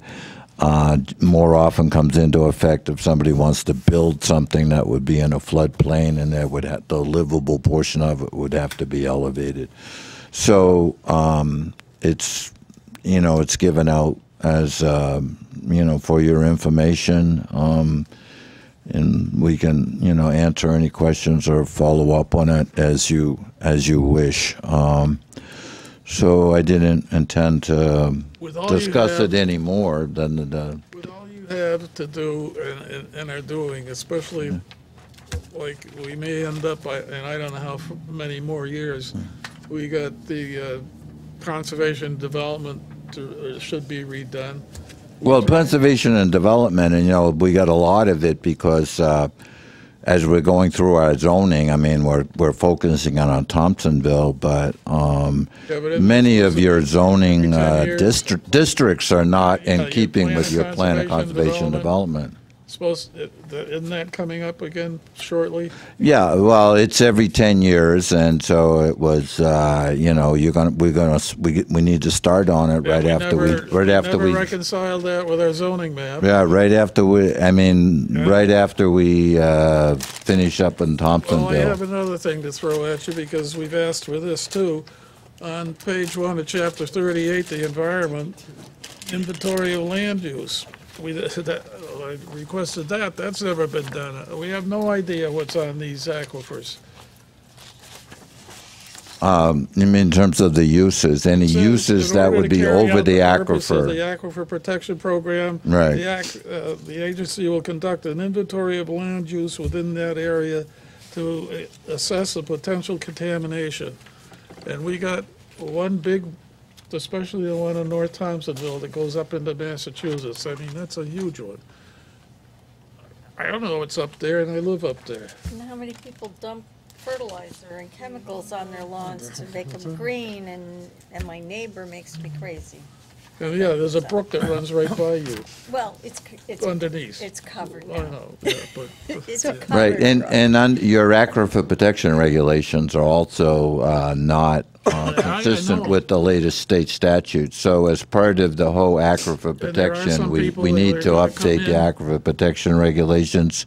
And as part of that, to make them consistent with state statute, as part of that, that would be the time to be doing that. And as part of the capital budget, for example, if I can stick in a little plug, but it's a 10-year capital budget. It's a 10-year plan. You notice there's money in there for consultants to do all kinds of things, and there's no reason why we couldn't put money in here to do an inventory of potential contaminated uses over our aquifer.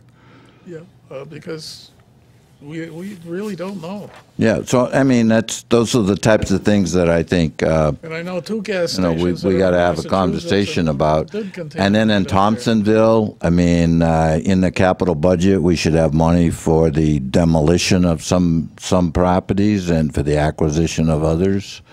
Assuming that that's something that you want to do, but if we come up with a crackerjack plan, but we have no money to implement it. So the capital budget is the place that you would implement some of those things, and those are some of the ideas that I see Michael shaking his head as he and I have this So I'm conversation taking all the notes, I time. know.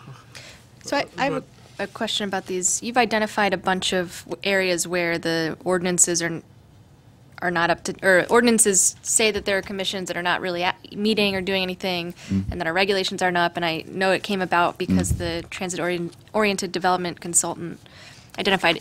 Is it part of that consultant's duties to then propose how to get those regulations back into? No, I mean, this is something we did. This is your Oh, this is something staff. you did. Okay, so We did it, but I mean, we've been doing it because, I mean, it's part of our responsibilities, and we were trying to identify all the things we had to do. We're working on our zoning regulations, but we were looking at our wetland regulations. Are they up to date? Are our aquifers up to date? The historic preservation, are they consistent with state statute? There's so many things as we've been moving along, trying to, get Enfield, back into the forefront of planning in the state of Connecticut. And so what we're doing now is educating the various commissions and as to what their roles are and are not, and what the regulations are. And so I would think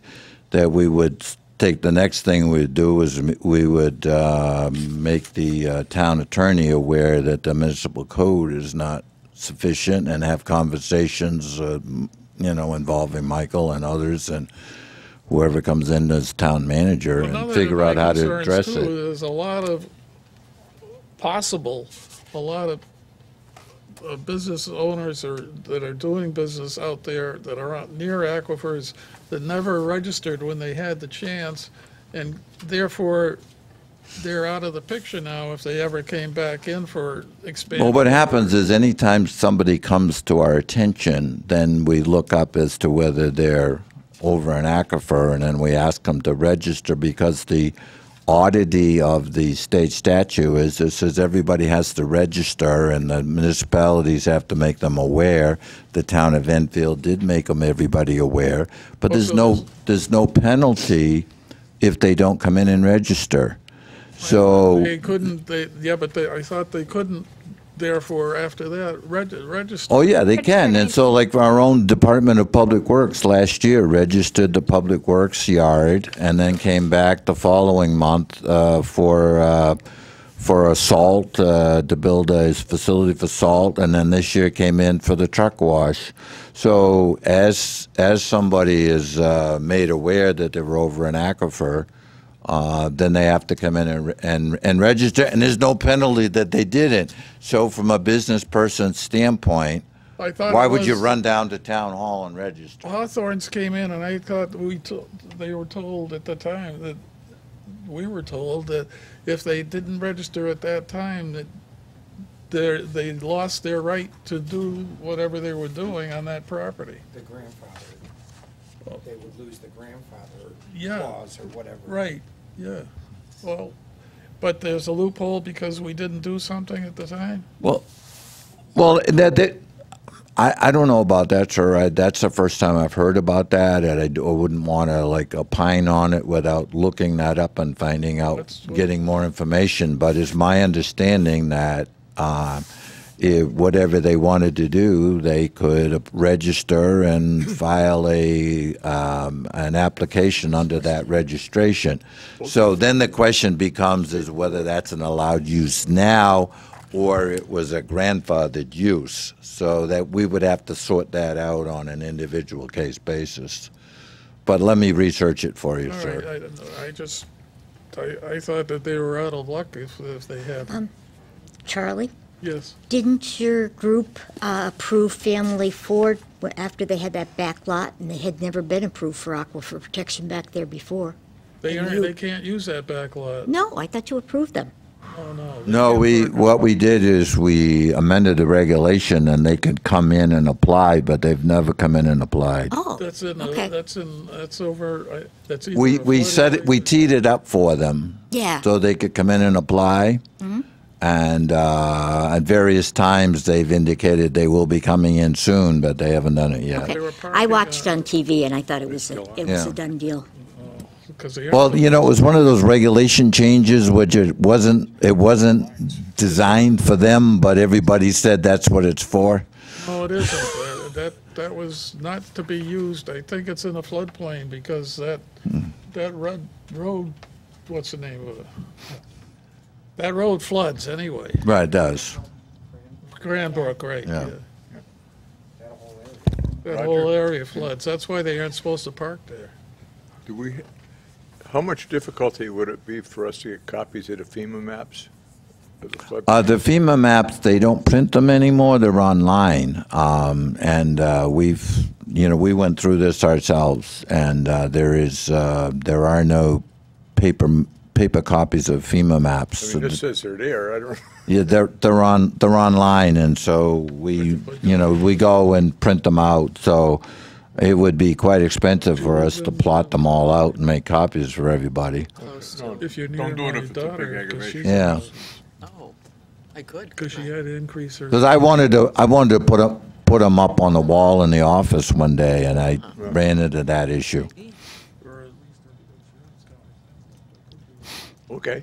Well, there were flooding issues, definitely. There's still. No, the only thing we can do if you have a particular site, we could like print out a portion of it, scan it in, and send it to you. If you had it, and do it that way, or we could direct you to the site itself if you wanted to go in and look around the surrounding things. But so we'll work with you to get you the information, but to give you it used to be you got the folded up set of maps. Yeah. They don't print them anymore. Okay. Okay. Is there a printer in town who would do it? Anything further or any questions? Just one thing. Yes. Roger, I do think you made a good point that you should have a paper copy up on the wall. So when Right. people walk in, you can just. Right. I mean, would think. you have all zoning maps and everything. You would think, but so we have in our office, when you come in at our counter, we have a desktop there, and so our goal is to be able to direct somebody, go to that computer and say, and have the maps, and you can click on them. But we're not there yet, Commissioner. So you gotta check if you're in a floodplain, if you're in an Yeah, we do. aquifer, Well, and we, if you're- so on our checklist and on your application, I mean, we say on all the applications, it's, are you in a floodplain? And then when we redo our review of it, we then go and look up online and check it ourselves. But a lot of people, you're correct, they will, well, how do I know if I'm in a floodplain? they don't. And what we're doing right now is this, we're saying, okay, we will look that one up for you. But if it's an engineering firm or somebody like that, they will look it up. If it's Joe Citizen or Mary Citizen, they don't know. And so we take Roger. that responsibility on. Is it possible the engineering department has a copy of that map? No, they don't have them either. They don't have a gone copy that of it? route. They don't. I would think that they would. I mean, you would No, think that certain because the thing is, the FEMA doesn't publish them anymore. They're available online. Look it up on a computer, but you can't get one. Yeah, okay. So, we're on correspondence. Now, how about, what's this booklet here? I find it very interesting. That was just the booklet that Marianne Turner and Karen LaPlante referred to. One of them, not sure which one, said it wasn't available or they had the last copy or what have you. The fact of the matter is, if you go to the planning department's website, it's on the planning department's website, always been there. You can look at it, you can print it out. This was a study that was done by the town several years ago, and I believe Commissioner Nelson also referred to it because so it's the town, in trying to anticipate capital expenditures, at some point in time went out and said if the town was going to undertake an exhaustive approach to addressing all erosion issues throughout town, what would it cost? And that was the purpose of that study, and so it was. Since it wasn't available and it wasn't provided to you, I wanted to make sure you had it, and you can use it as you see fit going forward as applications come before you. Roger, I have a question for you on it. Did the referendum referred to in this presentation occur in 2008? I don't know the answer to that question. I don't know, was there a referendum even? Well, because the report recommends a ton of improvements and there was, I think, millions of dollars that were suggested to be put into the capital improvement budget, and then a recommended referendum, and I'm just curious. It's a good question, and I think because none of us were here, it's The key word may be recommended, whether it went in or not. Right, so then if I assume that it didn't. I would assume so too. I don't know the answer. And if it didn't, then all of the problems in this, no? No, some have been fixed. Okay. Okay. Sun Street, I mean, almost turned into an emergency, somebody's backyard. Yeah, they did. We walked out there, and while we're standing there, it had to be 50 feet, 60 feet straight up. The ground was just falling. Yep. Trees were falling, and that's all corrected now. They did a beautiful job. Yep. And this JFK. is a very expensive little brochure right here when it comes to fixing everything in it. But in the last, I'm going to say 10, 12 years, the town has spent a ton of money. JFK, all the work they did back there, the Sun Street, all of it. So they're slowly picking away at it. But, that's us too. We've got a subdivision in front of us that could be one of these in 30 years. So, I gotta say, I lived on an escarpment growing up. And my father had a fence, wasn't supposed to throw anything, mowed the lawn, everything went over there. Didn't matter. We as kids climbed the fence, went down, played in there. And there was a drainage pipe with a retaining wall. It fell. Luckily, none of us were underneath it at the time. So when you talk about escarpments, And it's kind of scary True when you thing. think about, Oh, and yeah, you they can moved. say, oh, well, we'll put a fence, but That doesn't. that doesn't mean anything to a kid. If you watched the Wetlands Commission the other night, Rick Rochelli gave a cease and desist to a homeowner who was having trucks back into her yard and dumping dirt down an escarpment in her backyard because she's afraid her house is going to fall in. And Rick advised her that she was going to have to get an engineer because just dumping dirt down the escarpment was not going to do it. I was watching And instead, she went to the Wetlands Commission and said, "I can't afford an engineer. I can't afford a site plan. I can't afford anything. What should I be doing?" And she has a house that is like right next to the escarpment, and the escarpment kept eroding away, and the only way that's going to be addressed if she gets an engineer who tells her what to do. And she's saying, "I have no money to do it." And so meanwhile, we're telling her she can't dump the dirt down the escarpment. That isn't going to help anyhow. And but I mean, the issue really, I mean, you have to evaluate that based upon reports you have in the file about potential other developments and whether or not there's adequate distances and so forth. I mean, but this is all good information for you to consider as you look at applications going forward. And I think that was the intent that both the Conservation Commission and Mary Ann Turner had in terms of just making sure you were aware of it. Well, yeah, Kenny, There are situations in which houses were built too close to escarpments. Too close is a relative term, right? Well, yes, and that's for you to decide based upon all the information that you receive and engineers' reports that may come forward in the future. yeah, well, we got to have the engineer's reports Right. on it. Okay. Roger, you had made a point that planning and zoning should be in charge of erosion and flooding. No, it is. It's under state statute. In your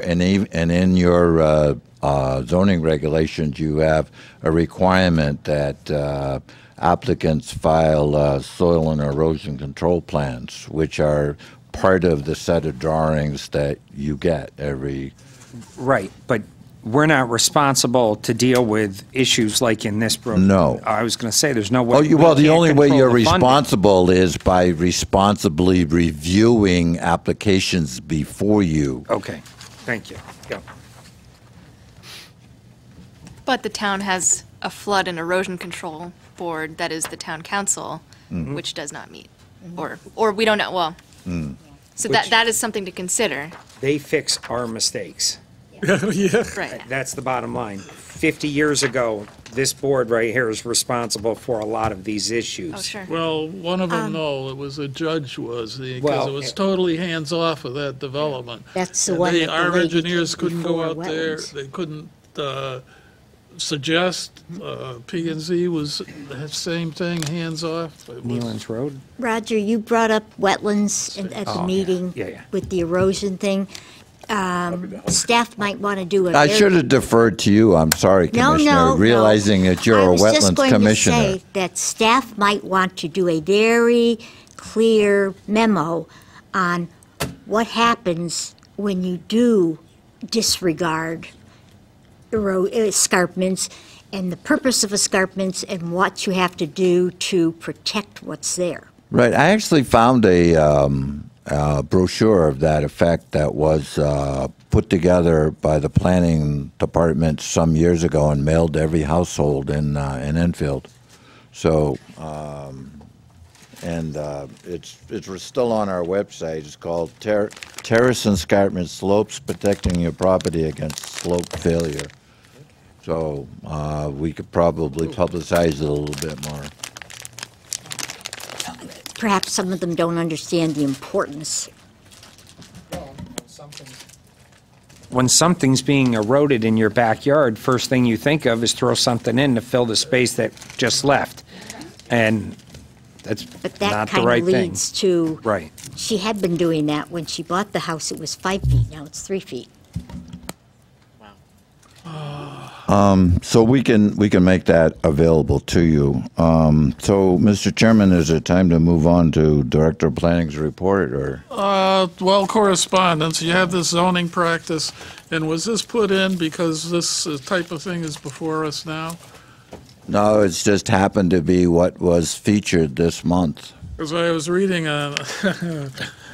reading this, and It's all part of, planning education. There well, it's are, quite an education. I marked out an awful lot of stuff in these micro apartments. 300 square foot apartment? Yeah. Read it. But with respect to that, if I could jump to I did have a meeting this week with Francisco Gomes on the plan in Thompsonville, and we are ready to come back to you and we would like to have that planning meeting next week to start and talk about what the 4 new zones in Thompsonville would look like. Okay. Well, as soon as we have a meeting that isn't too heavy, like tonight? No, I'm talking about your planning meeting, so it would all right. it'd be your planning meeting next week, and that would be the only topic. Okay. Roger, can we also at some point address density? Because I really think that we, as a commission, really need to get a lot of information on explanation on what the density is, what the pros are, and what the cons are. Because Right. I really think that that's an important piece, considering that what we're trying to do. Right. Well, That's what this- what we did a couple of meetings ago is we went through what various levels of density were. What Francisco has this time is he looked at many communities around New England in terms of, and he takes streets and he sort of says this is the distance of the street in this community, these are the setbacks, this is the height and so forth. So you get a sense of what those numbers mean. So when you're looking at, are we going to require a 20-foot front yard? Well, what does that mean? So I think it's very interesting that way, and then works it down to, well, the existing neighborhoods in Thompsonville that everybody's happy with, and like Commissioner Swezak says, we ought to allow for what's there. What are those current standards? And that's what we would want to talk about next week. And then talks about, well, if we have the other zones, and what standards would we want to put there? One of the things we also want to talk about is, rather than talking about lot coverage, talk about floor area ratios, which we'll get into what that is, which I think address some of the commission's concerns about density. So it's not so much like how much of the lot you're covering or what the side yard or the setback or anything else or the height, but it's what the intensity of the use on the This is on all the property. density too. And that's Yeah. what- So that and we have to find a location for it. I don't have it yet, but if you would just bear that in mind. And the other thing I gave you tonight is we're still having this try to figure out how to explain the fiscal impact of the proposed fee schedule, and I want to thank Raquel for her tremendous work on this, researching the records of the last year in terms of permits, trying to figure out, okay, so we had X number of permits at X number of dollars, and the proposal is to increase them X amount, and if we have the same amount, what would it be? Bear in mind that what you had previously looked at was that we surveyed a whole bunch of towns, and we said fees range from, say, $100 to $1,000, and we were at like $200, and so we said, all right, what's the midpoint between 100 and 1,000, and whatever, and we didn't go higher than that. So the proposed increases were at the midpoint. So we're not. So what it shows with this analysis that Raquel and I worked on was that the fees in Enfield are so low that moving them to the midpoint produces a substantial increase in revenue. I think, help me out, we're at 38,000 and we were going to pick up another 23 if those fees were to be adopted. We collected just under $38,000 in the last 12 months, and those would increase by an additional $24,000. Again, and these proposed changes are not we're not proposing any increases in wetlands, zoning board of appeals, or aquifer protection.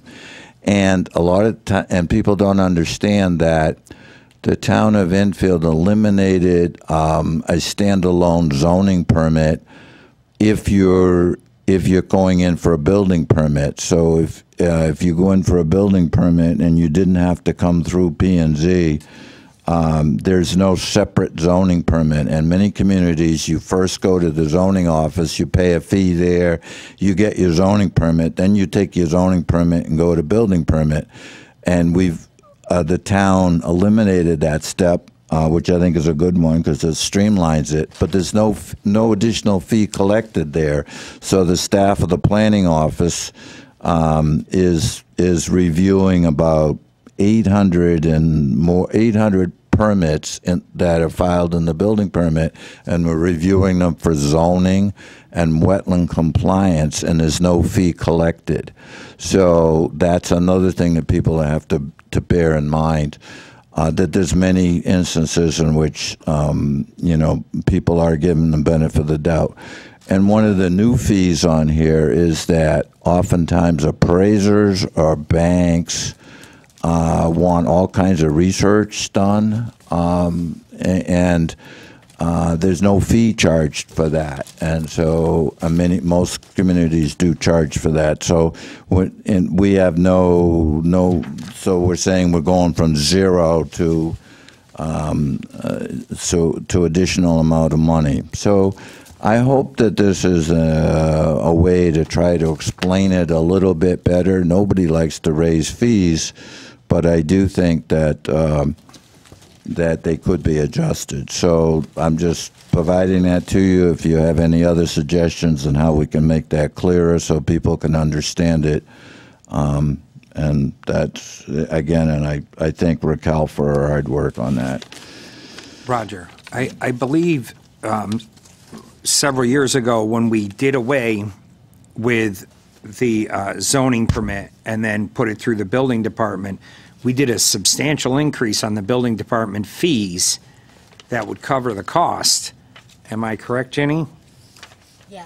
Yeah, so I understand you're looking at it now that you're not bringing in any revenue from that, but I would ask you to look at the building permit fee now throughout the state of Connecticut. Where do we rank there? Because we didn't do away with your fee, we just put it with the building department. All right. And we raised their fees to cover the cost, The to streamline it. Yeah. So just check that there. I know that's how we did The it. only thing is, it doesn't get broken down. Well, it all goes in the same Well, it's kitty the same. anyway, so Yeah, it doesn't matter. It just, To I see justify his your point. budget. He doesn't see it in his budget. And that's good conversation, and that's helpful, and we can look at that. Yeah, Yeah. yeah. And I mean, if we're still low on the building side, then, but streamlining the process was the whole goal Yeah. to help the community. I have a question about that last one, the archive retrieval. What does that cover if I went to the building department and said, tell me about my house? I don't So quite what understand. happens is that the state statute only requires us to maintain files for 10 years. And we have, for some reason in the town of Enfield, we have records going back to the 1960s. And so when I came on board, you couldn't turn around in the planning office. I mean, there were so many files in there. Ginny can attest to that. I mean, where Ginny's office used to be had boxes upon boxes upon boxes. And so we started going through and we said, okay, we're only going to keep in this office, you know, what we have to keep. And then we go upstairs to the storage, and they had files going back to the 1960s. I said, we don't need those. Nobody's ever going to go look at them. And so then they said, well, we got room at the Alcon School. So they moved them all to the Alcon School so we could have more room upstairs to take the files up. So we have files down in the Alcon School. And so somebody will come in and just, you know, for historical purposes, they would love to know everything that was ever done on a piece of property, and please get us all these files. And so we got to request the records management people to go to the Alcon School, bring back a set of files like this. Somebody has to sit with them while they go through it. Then they got to make copies for them. And so what we're suggesting is if somebody had to pay a fee for that, they may not think that they actually need to look at records from the 1960s. So then, just to be clear, it would be just if the records you seek are located off-site, not just anything that's in the office. Well, and even upstairs. Right, I'm just trying to figure out the parameters of it. If I go to the office. If you're looking for something in the last 10 years, we have it, we're required to maintain it, we'll give it to you. But it's like, you know, like they just want to research it, like, did it ever have a zoning variance for chickens? I'm not making that up. I mean, we get all kinds of requests, I mean, every day. And, you know, we're like, well, can you have those in 2 days? So, I mean, we're just, and many towns have dealt with it that way. Like, if you want, like if you go to the town clerk's office and you want to do a title search on something, you know, the town clerk's office doesn't do the title search. They say, there's our vault. You know, so when you come to the planning office, it's like, you know, we're supposed to go dig out the files going back to whenever and tell you everything that was ever approved on that site. Right, I understand. I completely understand. I'm just trying to figure out, as someone, like, these permit fees and the application fees, you know, when you have to apply for a certain thing, that you're going to have to go and pay that thing. But what I'm trying to determine is if I want to learn something about my property, I'm not sure what date it is, or maybe I do know the date. What do I expect walking into the office versus what am I going to be told when I get there? You know, if we do customer inquiries all the time. Somebody wants to know, you know, the thing that we can't help them with is where are our property boundaries. That we send them to engineering, we tell them whatever, but we don't get involved in the boundaries, or is the fence, is my neighbor's fence on my property. But if you want to know, you know, and sometimes we get requests of has this site ever had a phase 1 environmental report done on it? You know, I mean, they ask us everything. So if you want to know, I would like to know, can I do this on my property? Rick Howell sends them a detailed letter. Here's how you go about it. Here's what you need to do. Here's where you find the forms on the website. Everything in the world. And now what we're doing is, because we get the same question on the same property all the time, is we're like cataloging those. And so you can go into our view permit program and you plug in the address and it'll pop up. And so like, oh, we already answered that question 6 months ago. Here's what it is. So we answer all kinds of questions for everybody in the world, but it's when you get into, and a lot of these archive retrievals are attorneys or out-of-state zoning enforcement companies, particularly from Oklahoma, who want to know every permit ever issued on this site since land was invented. Yeah, they do. Okay. And then go ahead. Go ahead. No, go ahead. I'm going to switch gears just slightly. The only other thing that I had been looking for about the proposed fee increases was not just the fiscal impact in terms of how many permits times the new fee amount, it was staff time per category of permit.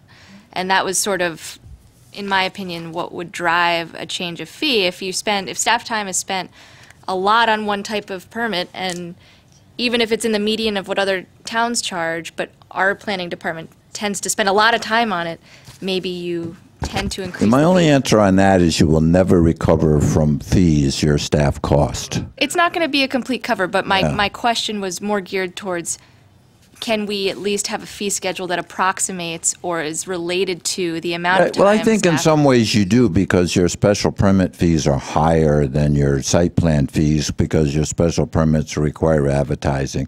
But even your special permit fees, they nowhere near cover even a fraction of the cost of advertising the public hearing.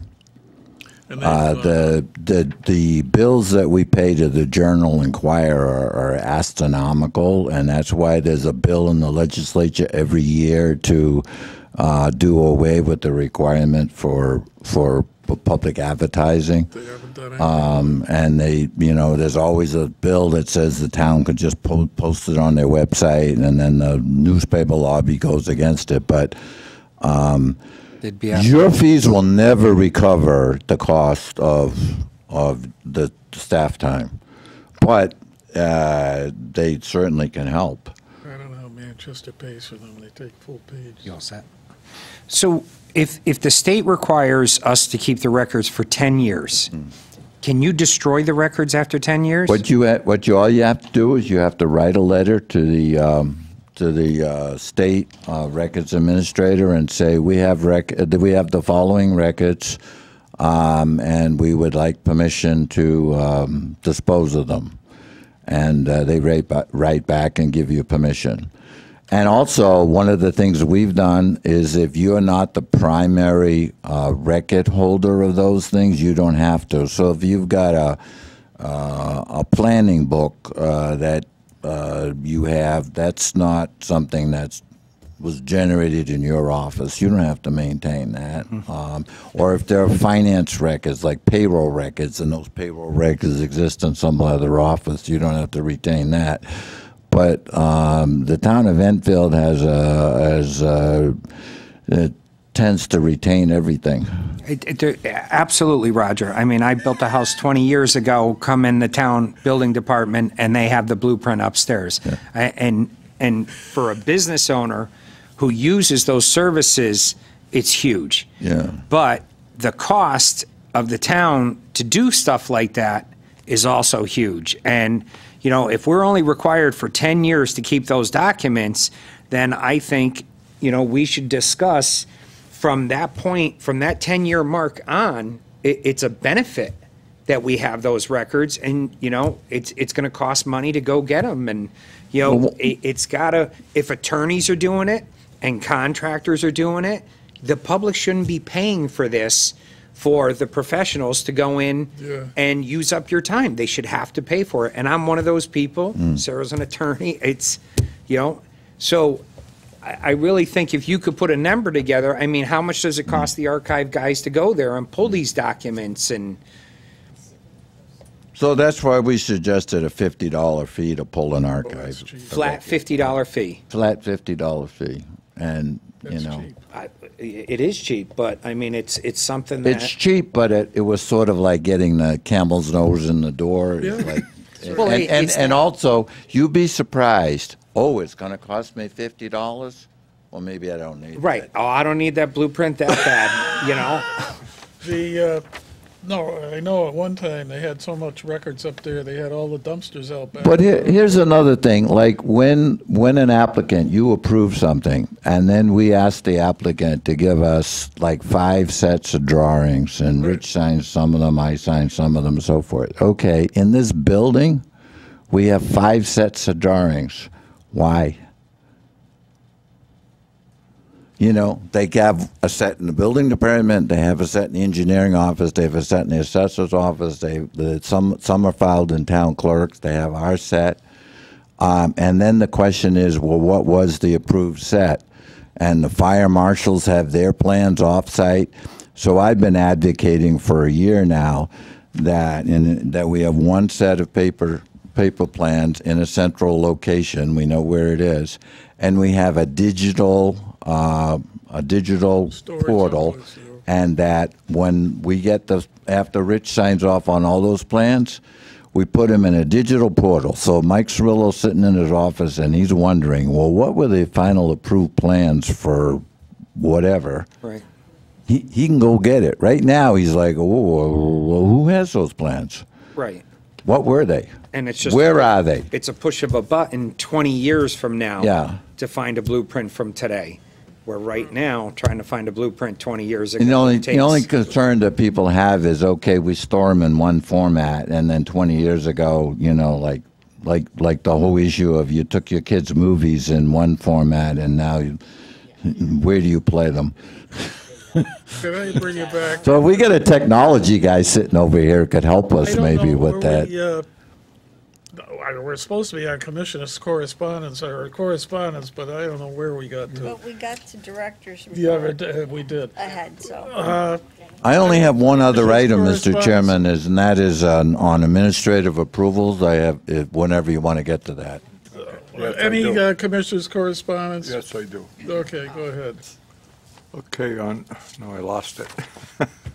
You want me to go first, Charlie? Oh, Sure. the bond release request you put out in this publication here. SBR 1641, the doctor's office on Hazard Avenue that took down all the trees. Yeah. They There are a haven't lot put 'em of back issues. yet. There were a lot of issues on that site. They haven't put them back yet, so. Yeah, and also the And the neighbors the behind gentleman didn't get from theirs Connecticut Mulch is going and complaining to everybody in the world that this commission has never given us bond back. I've explained to everybody who inquires that this commission was not satisfied with the information he provided, that you invited him to come and speak. made it up. He has not come and spoke, and he's not provided you the information. So, but he's out there complaining to everybody in the world that you're holding up his bond. I said if they came here, we presented it. We presented it to you. You said you wanted further information. We conveyed that to him. We invited him to give him the information and to come here. He has chosen not to. So that's the only other bond issue that's out there. When he wants it, he'll come in. Yeah. So Really bothers him. I'm just letting you know that that's the status, because I know people say to you, "Why are you holding up the Connecticut Mulch bond?" Oh, I know. We got, Well, this one will probably say it too, but the houses behind them lost some trees because of that too. And 160 Hazard Avenue, we're not releasing that bond at the moment because of the issues you've talked about. Wanted to make sure everybody was aware. All set, Charlie? I know the other fee that we're also suggesting in there is the first 2 inspections we will do, but you don't know how many times people say, "I'm all ready for you," and like come inspect, and you go and inspect, and there's like still things wrong. It's like And the so plans we're we saying, if we have to go back a third time, you should pay an inspection fee. So to get it right the first time, because we keep going out there to the site and it's not ready, and many towns do that. that's like some of the applications we get. Yeah.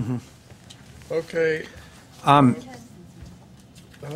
Ken's got it. Oh. Kenny, go ahead. Enfield High School, Yeah. have we signed off on? Enfield High School, we're getting very, very close. Terrific cooperation. We Since we turned it over to the town. picked up the ball on that after this meeting, and I thank this commission for your attention to the situation. I think the lighting is under control, and the Department of Public Works is working with the town manager's office to secure the funding to screen those 2 dumpsters. So as soon as that's done, the planning office will sign off. Well, the dumpsters was not an issue of the new high school. Well, the dumpsters went in there, and the suggestion that you made, I think, at the commission was that they take the dumpsters out, and then we would sign it off, and then they'd have to come back and get permission for the dumpsters. What we were trying to do, so that we didn't hurt the students, was get DPW to go up there and screen them, and they seem to think they can get that done fairly soon. So if you have the patience for that, and that's okay, we would ask your forbearance on that. So let them get them screened in the next several days, and then everything will be done. That was a discussion. Right. So there's still no CO on the school. And that was Well, the no, reason. they have a temporary CO. I said CO, The not final temporary. CO. Right. And that's why we waived the light. No, you didn't waive the light, but the lighting is within the last few days has come pretty much into compliance. It's within this week. Well, we took it out of our hands to give it to them. We put them on the spot, not us. Right, put the Yeah. town on the spot. Yeah, right. Right, but they still, planning and zoning hasn't signed off No. on the CO. No. And that was the whole point, so the town can take over the building and do what they want with it. And that still hasn't happened. Yeah. And now the dumpsters have nothing to do With the lights. with the school Yeah. committee who built the school. And now we're waiting on the town to fence in dumpsters that had nothing to do with it. And we agreed, call the town. I understand what Roger's trying to do, but we're still tying up the building committee and everybody from closing out this project when the dumpsters have nothing to. Yeah, no, I mean, my only point I would make is that you approved 2 dumpsters, and the approved plans were for 2 dumpsters screened, and they put in 2 dumpsters screened, and then stuck 2 dumpsters in front of them. So either they got to take those dumpsters out of there or screen all 4 dumpsters. That's all our point. And we're so close, and I'm sure that, maybe. We'll continue to work real hard, but I'm hoping that the only issue remaining was, and I think I saw an email that DPW was working with town manager's office to give them I believe they've actually gave them the funding code to pay for it, so it should be done soon, Commissioner. Have we had any correspondence with the homeowner who had the issue with the lights? There has been correspondence, I know, with them. The planning office has not corresponded with them. We have gone out and inspected, but we have not corresponded with them. Well, I think. And then somebody the article reach in the out Journal and make sure Inquirer, was entirely made from the video of of the planning and zoning meeting. No one in planning spoke to the Journal Inquirer or any other town official. I don't care about it. I'm talking the homeowner himself, the gentleman who came in here. Right. I think planning and zoning should reach out and make sure the lighting issue is addressed, because you could see he's gone through it long enough. Right. And, let's hear from him that he's okay. Rick has done that, and the gentleman is not satisfied. He's not satisfied. No, but everybody else is. Well, but he's not the one that counts. I mean, he is the one that counts. Right. No, what I'm saying is the light meets the standard that was on the approved plans and that this commission articulated. Oh. What he's getting right now is overflow lights from the football field. Well, that's a different. That's Well, he would have got different- them before they even did the school. Yeah. So that's the only issue now. And the other complaint he had is that the doors are remaining open. Well, they were designed to remain open. That's So what right, they yeah. did Absolutely. was they removed some of the hallway panel lights so that even though the doors are open, they put them on a different circuit. So even though the doors are open, there's less light coming Good. through. Okay. All right, that's all I have. Administrative. I had- well, you So I did have, in your I report. have one administrative approval Okay. request, I have and one more that thing is for for. correspondence, Commissioner's correspondence. Okay. I'm sorry, just very briefly, I just wanted to relay that a couple members of the commission went to the Connecticut Federation of Planning and Zoning Officials Annual Meeting. It was 2 Thursdays ago, I believe, at the AquaTurf. A nice presentation, and during the presentation, fiscal impact was discussed about towns throughout the state, and one of the suggestions from the consultant who made the presentation was that we should have less public hearings. It was an interesting premise. I don't know how realistic it is, but it was just an interesting presentation to have. He also talked about administrative approvals. They should be done within the office, that they shouldn't be in front of us. So it was an interesting presentation on how to save Was- costs. That was, and about he grants. does work in the state of Connecticut, so. Yeah. But That's fine for him, but it's still our responsibility. the problem with why we have them come in front of us is because of the Crux School. Well, if you got a It's situation like beforehand. tonight, and I can come in and say, here's something that I would administratively approve, do you agree? Then I don't think it slows the process up. Sure did. So it was interesting. If I believe I still have some of the materials if anyone wanted to look at them, but something to consider, and it would be considered on a regulation basis or an ordinance-wide basis rather than something that we could do right now. So just something, food for thought. Okay. Good, I'm glad you did that.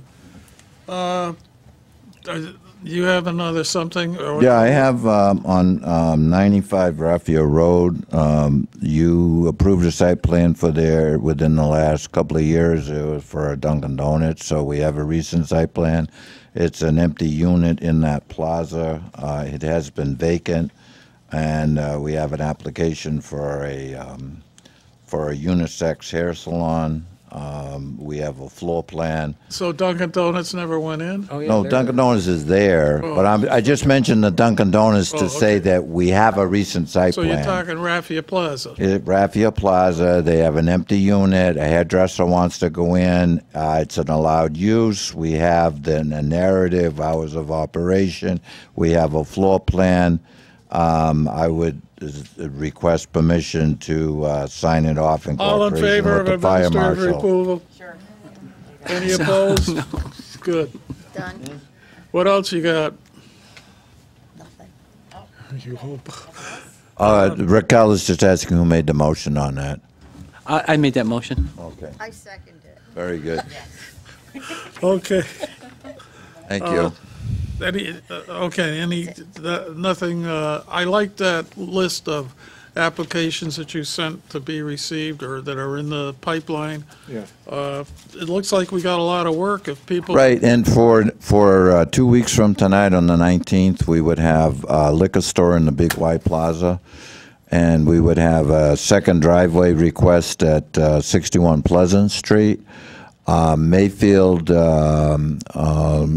is running out of time to complete their project, and they also want to add an expansion to their maintenance building. It looks fine, but it would require a public hearing. And then the one that would be, I would suggest we take up first, is 130 Elm Street, freestanding Panera Bread. That's in the State Line Plaza building, in the same plaza that has Home Depot and Costco. Such a walk for. The Panera Bread, we've been working with them for a long time, and from a staff standpoint, it looks like very doable. There are a couple of changes we would suggest to the circulation of the traffic in the plaza itself, which I think are entirely reasonable to eliminate the congestion that takes place in front of the Costco building itself. So those are the items that would be coming up on the 19th, along with the site plan for the boxing at 95. That seems a lot for that one night.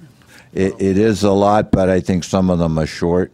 Okay, well, we'll discuss that when we get there. Okay. Or we won't. Go ahead.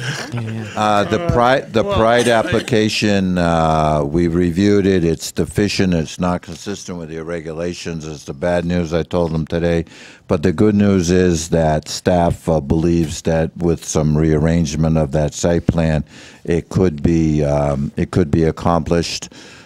So we are meeting with them on Wednesday to go over that. One of the big issues that they have with the way the site plan is currently configured is that the town attorney has ruled in several cases now you can't use land in another town or a state to meet the requirements of Enfield zoning. So their parking currently, a lot of their parking currently located in Massachusetts. It can be located in Enfield. So we're going to suggest to them how they can accomplish that. Okay, great. I read in the paper or in that sheet you gave us, Big Y is looking for a gas station. Big Y has come in and talked to us about locating a gas station on their site, and we're working That's to a tight work fit. with them to figure out how to accomplish that. That'll be a job for you, I would think. Motion to adjourn? Second. All in favor?